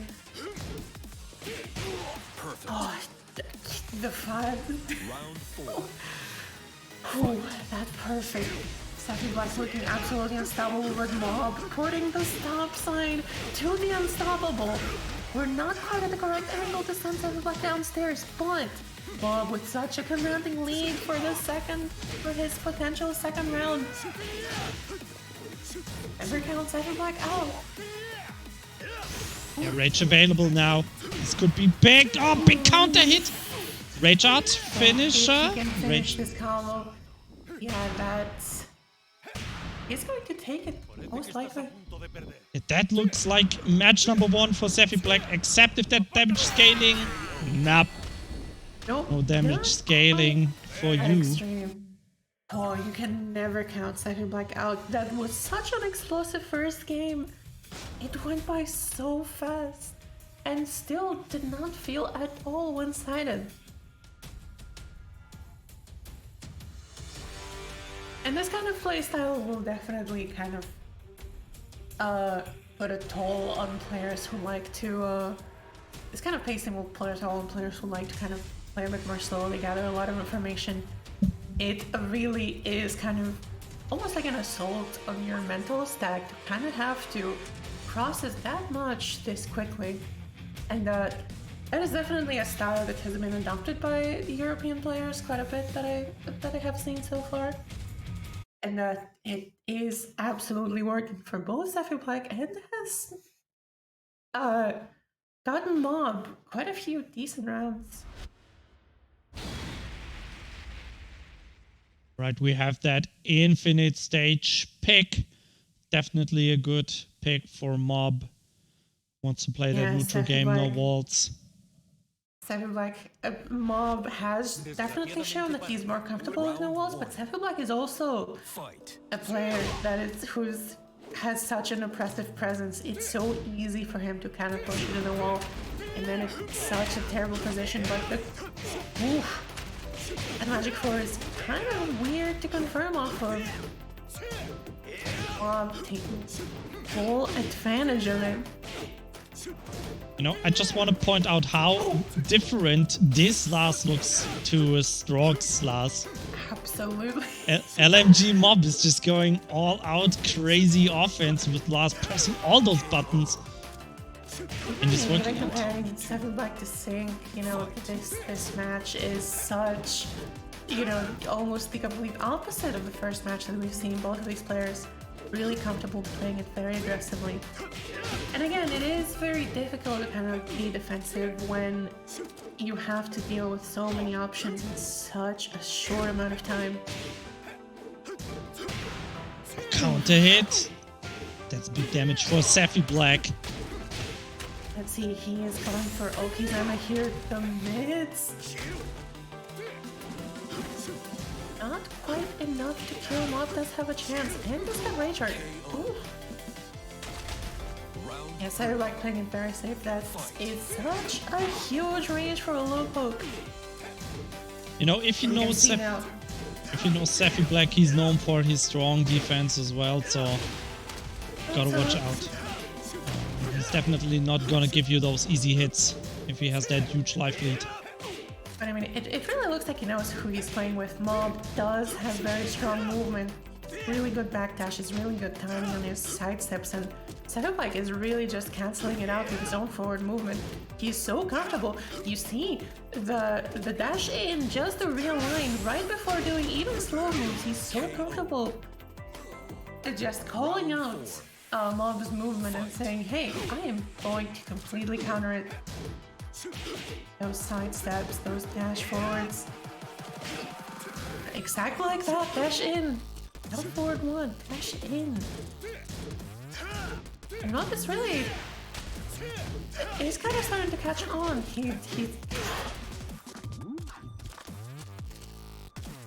Okay, now we're playing honest neutral. Both players just backdashing in and out. Sephi with the rage. One more hit. More hit, Mob yet again. Oh, there we go. Down forward one check. SephiBlack. Okay. If this match goes according to plan, then SephiBlack takes this one. It's gonna be 2-0. Then we're gonna see the same thing. It's 3-0 until we hit that 5-0. You can definitely see Mob's adaptation. He is now more kind of likely to press jabs, kind of push a button when SephiBlack's on his way and kind of play very reactively on the neutral, and then SephiBlack immediately sees that, pulls out a hop kick, instantly changes the course of the match. Oh, getting punished with the hop kick. Magic Pixel. Oh, the rage drive, it hits! And just like that, SephiBlack just committed a little bit too much, and after a certain point, you do kind of get some options that come out automatically in this game after you run, but that was so unfortunate. Valerie. Like 2-0. Valerie, why are we commentating this? We all know how this ends. It's gonna be 5-0 for SephiBlack. It's 5-0. I feel like Mob so far has shown the most promise in being able to break the course. What do you mean? What do you mean? You mean we have a first to 5 that actually is not 5-0 today? Wait, it's not? Well, right now it's still 2-0. Right now it is, but I feel Mob can do it. I believe in Mob. Okay. And Chat. we're going back to the infinite stage. Chat, go to SephiBlack's stream, donate him money, and write in a message, dude. Could you lose a few matches? Could you lose a few matches to Mob? Much appreciated. Thank you so much. There we go. Match number 3, SephiBlack versus LMG Mob. 5-0. And you can definitely see the kind of response of SephiBlack to Mob, trying to play a little bit more reactively, trying to kind of deny SephiBlack the space. 7 golden letters. SephiBlack with the poking, completely denying Mob's keep away. Oh my god, so quickly. Half already. How does SephiBlack do it? Yo, all this hits. Everything works. It's okay. Still huge life lead for SephiBlack. Okay. Hit, Mom! There's some big hits, but you cannot give SephiBlack magic pixel. You can. Oh, Rage getting stuffed. Rage drive. Mob fighting his way back. Nice. Oh, wait. It does work in this case. The donations, the SephiBlack coming through. Magic 4. Able to convert all of it this time.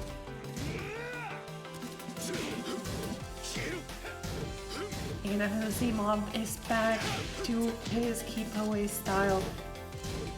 It has not really left a lot of damage yet. SephiBlack has been able to find a hole in this game plan. Even when it's working, SephiBlack is coming on top. German hop kick strikes again. And right when Mob feels comfortable enough to press those buttons, SephiBlack with the absolute denial. Mob does get a whiff punish. The shove. I cannot believe it. Valerie. He's out of his mind right now. It looks like he's a step ahead of Mob. I cursed Mob, and we're getting the cursed stream. Okay. Okay, I'll go to challenge. I'm going to commentators curse a whole entire person. I don't know. I mean, Twitch chat is also rooting. Twitch chat is also rooting for Mob. They're like, oh my god, let's go, Mob. Let's go, Mob. You got this. But it's not working. Russia. Mob needs your power. You need to cheer him on. Or give him good advice. Maybe send him a short message. You're like, dude, he's doing this. Yeah, just, go on his DMs in the middle of these matches and say, just down forward 1, SMH. And I'm sure that's going to be so helpful. Go, Mob cheers in chat. Give that boy your energy. Can he break the curse? Ready down, 3-0. Believes in our hero, our underdog, absolutely. After SephiBlack's performance, this poop. Round 1. We got the costume, we got the drip. But SephiBlack does not care. He's immediately going in. Oh, how does he know? He's been able to blow up Mob's low option so readily with hop kicks, low parries. He just knows. Oh. And SephiBlack taking the first round so convincingly. I cannot believe it. Man, watching this, I definitely want what SephiBlack and Strog have. Man, these two just so dominant today. The knee. Look at this SephiBlack on the verge, taking round number 2. That's blocked. And the punish. Oh my god, it really looked like he did. SephiBlack on the verge of going 4-0. Even when Mob finds his momentum, it does not amount to enough. Too little, too late. And the low parry again. How? SephiBlack is just reading Strog's Mob's mind. 1-1-1, and I mean, it is definitely not a coincidence that Strog comes to mind. Also another player that has been so just on top of every single low. SephiBlack, magic pixel situation again. Ah, the ring touch! The back hit! Like, just a full sidestep. sidestep rage arts! I have never seen this before in my life. Oh my god. 4-0.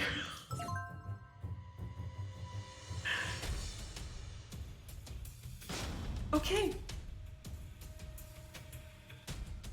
Mob does have one more chance to bring it back. And Needs to. I mean, Mob definitely looked very, very kind of on top of things in the first couple of rounds, but SephiBlack, really, the difference of 1 step ahead turned to 2 steps ahead, 3 steps ahead, it's really looking like the margins for Mob are kind of closing down. The light at the end of the tunnel getting further and further away. He has to do something. And those last couple of games have gone by so fast, it's so difficult to kind of gain any information from it. It's just SephiBlack doing all the right reads. I mean, how do you counterplay low parries? Let's be honest here. Like, how do you counterplay getting low parried? Orbital. Just orbital. Okay, But yeah. we're going to the jungle outpost. We're going back where we started. Fight. Last chance for Mob. Strong start. Excellent start here. Lars kind of trying to count. Ooh! Mob working on his own perfect right now. One more hit. Another one of those again, and this is such a huge chance for SephiBlack. Any kind of launch that he... Nope, never mind. Round 2. Fight. Yeah, now that SephiBlack is not quite poking anymore, Mob immediately going into the full crouch mix-up. He has thought of exactly this progression of the mind game. SephiBlack now actually angry. Going in. Finds the counter hit Mob. A renewed sense of purpose. Fight. A low parry. Right, Mob channeling all his power to break the 5-0 curse, but not like this. He got hit by the cameraman, not like this. SephiBlack does not get the full combo, but that is so much damage still. You cannot be giving him this many chances. Hell sweep. Oh, the hell sweep up. Oh my god, yes! Oh, yo! Mob! Mob breaking the curse on his last potential game, 4-1. This is the alternate timeline we've all been waiting for, and it really looks like Mob did like all the math in his head. Like, I'm gonna do this and this and this first round. SephiBlack is going to react by changing his playstyle, you know, more passive, more whatever. I'm gonna start doing, you know, full crouch mix-ups. I'm gonna, you know, feels like he did all of the math for this kind of mix-up progression, the kind of playstyle and adaptation progression in his mind. Like, even before the game started, he was so ready. Finally, 1 step ahead of SephiBlack for the first time in this whole set. Maybe now the limiter is unlocked. Now LMG Mob is using his full power. You know, he's playing the anime protagonist character, so yeah, it's definitely a possibility that he's going full Ultra Instinct. Yeah, the anime protagonist pushed back against the wall has to adapt. And we're going to Italy, though. Round 1. Fight. It's interesting to see how some of our top players are really comfortable kind of picking the stage, which we have not seen because they've kept winning. So this is the first time we've actually seen the stage today. Oh, the sidestep a bit too far away for the hop kick. That is such an excellent punish. And yeah, Lars does have that forward movement that makes kind of punishing him kind of difficult when you are kind of sidestepping and going for that those back turn confirms. But it's definitely one of the kind of less talked about strengths of Lars. Mob in control but drops the combo. Oh, counter hit once again, did so much damage. The low, slide blocked, hop kick. Uh-oh. I think we're not gonna spend the rage just yet. Keeping it for the next opening. And he's comfortable. Last Mob frames. right now needs one Again. more hit. Hop kick gets Nice. blocked. Round 3. Yeah, and you can definitely see the cracks in SephiBlack's armor. Right now, Mob has had all the reads. Despite SephiBlack's kind of precision with those. Ooh. Yo, what? Oh my god, the cameraman! The cameraman!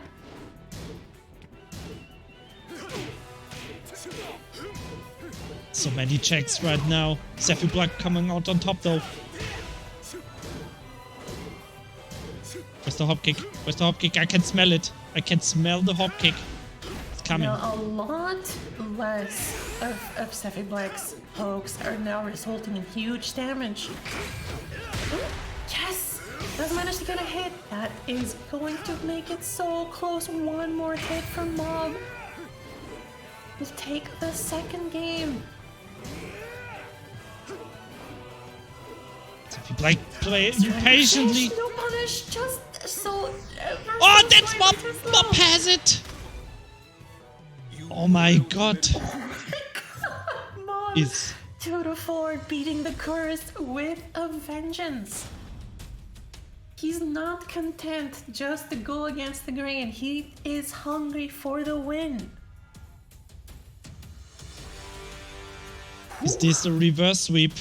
Is this the reverse sweep? If you're SephiBlack, I think you're not too happy with Mob finally finding the pace in the match and getting those two matches on the board. Because yeah, these last two matches were looking very, very decisively for LMG Mob.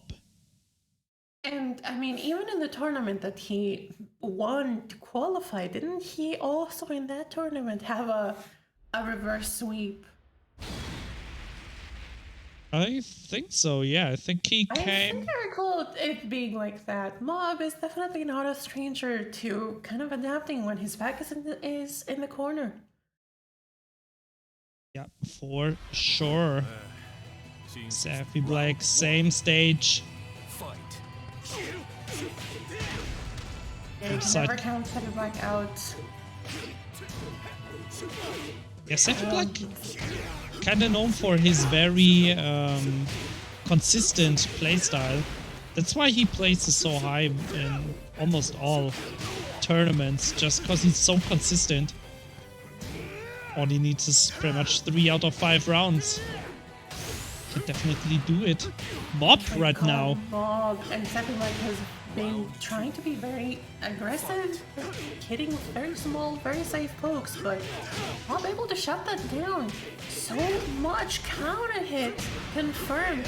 Oh, not even the wake up options. SephiBlack with the back foot this entire time.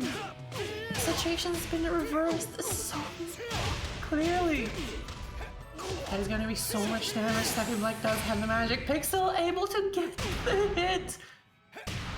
What a comeback by SephiBlack there. Out. That 2-touch was insane.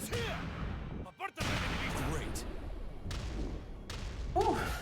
Round 3. Never counting out, and SephiBlack is at any point 3 rounds away from winning this entire set. Now hitting out, kind of getting a lot more those lows, some of those slower hits, just to kind of change his timing a little bit. And it does seem to be working. Whoa, you cannot be whiffing against SephiBlack. The feint. SephiBlack going in.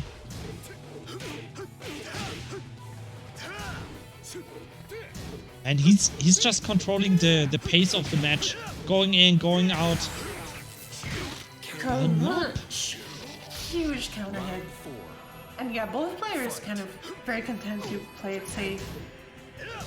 But Mob has been able to hit some of the bigger kind of damage options. Those count sweeps, he's not afraid, but the hop kick from SephiBlack is going to put Mob in a terrible situation here. He still stays with it back to the wall. Ooh! Unfortunately, hits SephiBlack out of the air, is not able to convert off to big damage. Speaking of, though, those counter hits. We saw what... A lot of the bread and butter options have now switched to a little bit kind of slower options, just to adjust against the timing that they've both established. That's gonna be a back to the bar. Oh, yo! Mop! Just like that, with the back hop kick. I cannot believe the back hop kick saved him like that there, and also whiffed. LMG up. Such amazing awareness. 3-4. He's bringing it back. How did he make that work? Oh my, yeah. Oh my God. I wanted to say, we saw what happens when you put SephiBlack in rage. He can always clutch it out. He won so many rounds with that rage drive or rage art. But that back hop, what a decision by LMG Mob, evading the kick with that hop kick. And it's like he knew. It's like he had seen that movie before. He just knew what was going to happen. And he knew the exactly hyper-specific option that could have taken the advantage.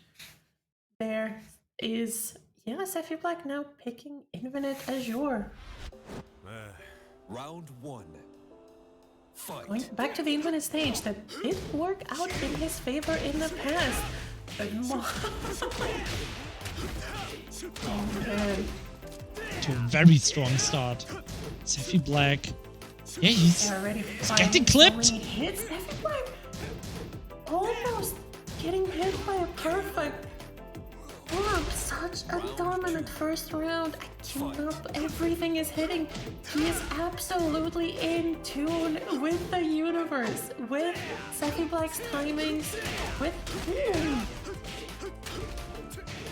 Not able to confirm over the backdoor launch though. Now SephiBlack running away, trying to play a little bit the more sidestep hop kick. Gonna be it yet. One more read. SephiBlack, the hell sweep. LMG Mob. And LMG does absolutely have a read. He knows what he's doing. SephiBlack has been sidestepping into options, kind of without necessarily confirming. Oh, he gets low. SephiBlack, we're seeing the cracks in the armor. Mob still almost working on a perfect. Sweep once again, and the movement out.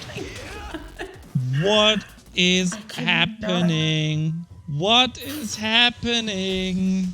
4-4, tying it up. I think SephiBlack needs to take some time to really think. And what can his bomb is so dominant, so in control. He has, a few very crucial reads about kind of SephiBlack's habits. That SephiBlack, sidestep into button that he does quite a bit, or how he kind of likes to defend after eating like a, +3 move-ish. And having those very crucial reads, he's been able to use them and gain such momentum. And SephiBlack, crumbling against the pressure so far. He needs some time to think about what he needs to change. Yeah, I don't know. Like, all these interactions are just not working out for SephiBlack right now. Maybe it's the revenge of the 5-0 curse. It was like... Yeah, the reverse 5-0 curse. 4-0? 4-0? Huh? 5-0? You thought. Jinxed. 5-0 reverse sweep. Speaking of adaptation, what is not going to change in the stage, but everything else. SephiBlack back in control. You can see he's playing a lot more carefully, a lot less poking and sidestep. He does kind of not necessarily pair his movement options with buttons as much. The hop kick! Never mind! Sidestep hop kick! The king! SephiBlack special! Taking the speed out of the game. Yeah, you can definitely see when Mob is kind of feeling like he's in control of SephiBlack. Is really trying not to give him as many chances. Oh, hop kick getting blocked! Red drive as well. Oh man, so much side movement by SephiBlack. Throw broken. One more hit, there we go. It is set point for SephiBlack. SephiBlack is about to bring it back. There's going to be a punish. Mob is really trying to get some big hits in. He's so far behind. Down back for counter hit.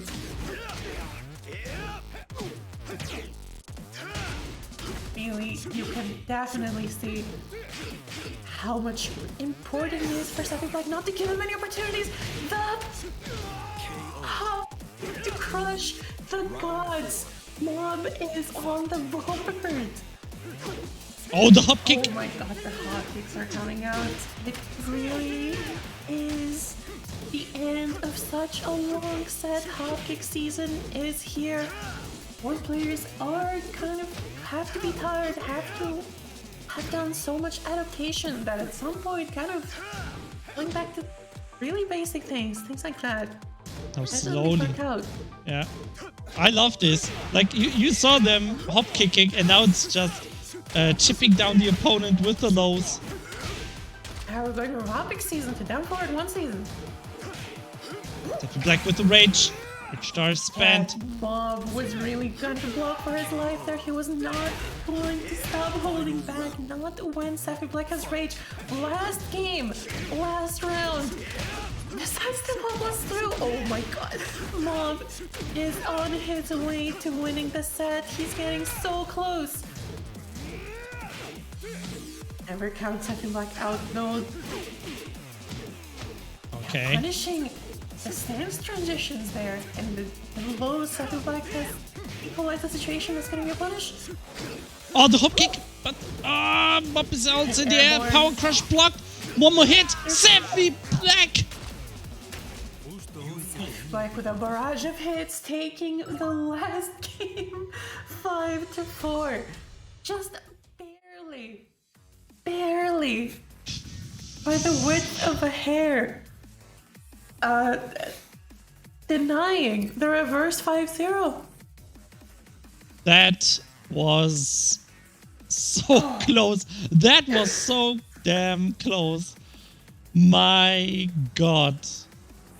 These two.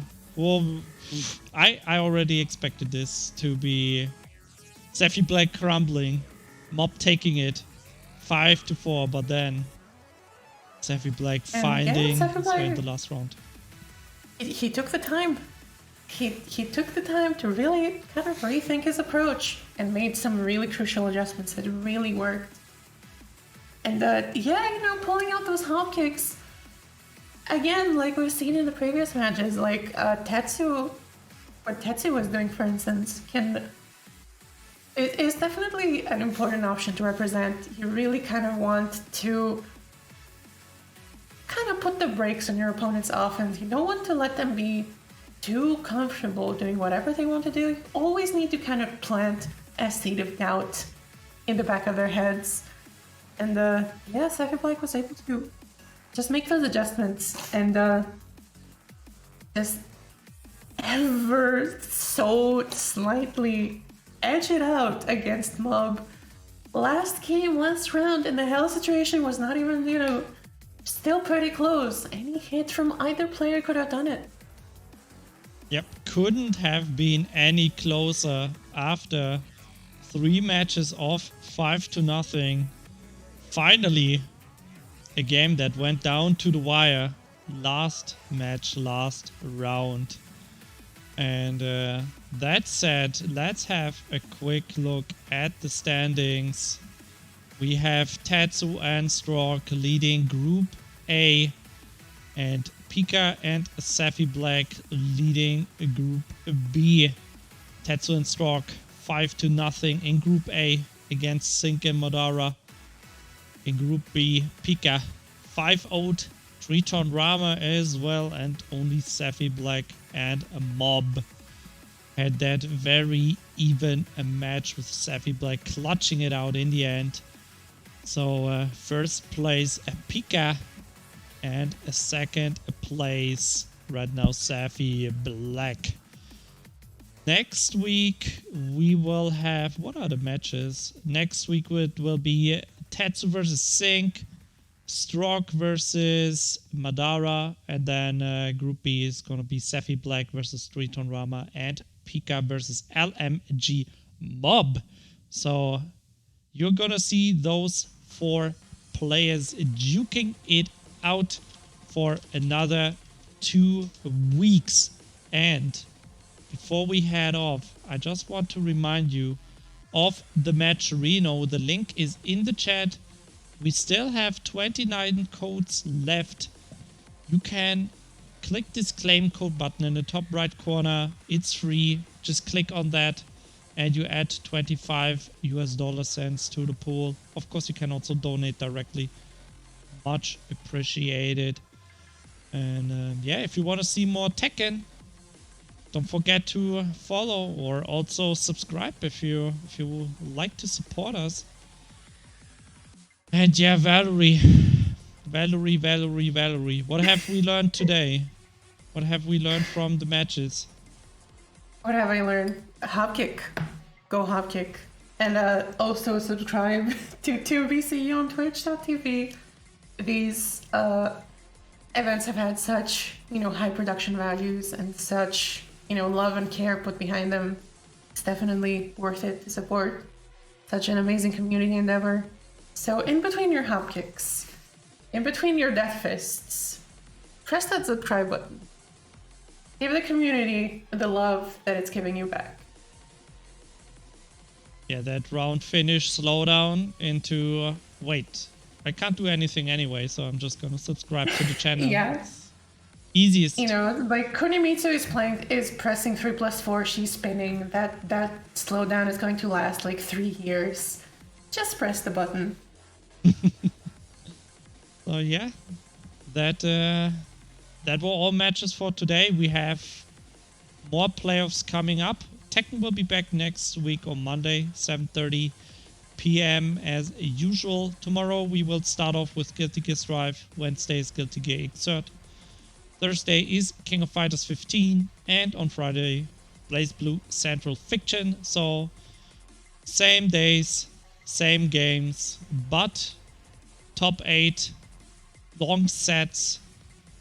And I hope you enjoyed the show. I just want to shout out LC Power, Streamplify, and Nitro Concepts again for supporting the Challenger League with a total of 3,000 euro in non-cash prizes. So yeah, thank you so much to our sponsors. And with that said, I would say, guys, hope you enjoyed the show. See you again next Monday. Stay healthy. Set your timer for next week. And until then, have a good one. Bye bye. See you.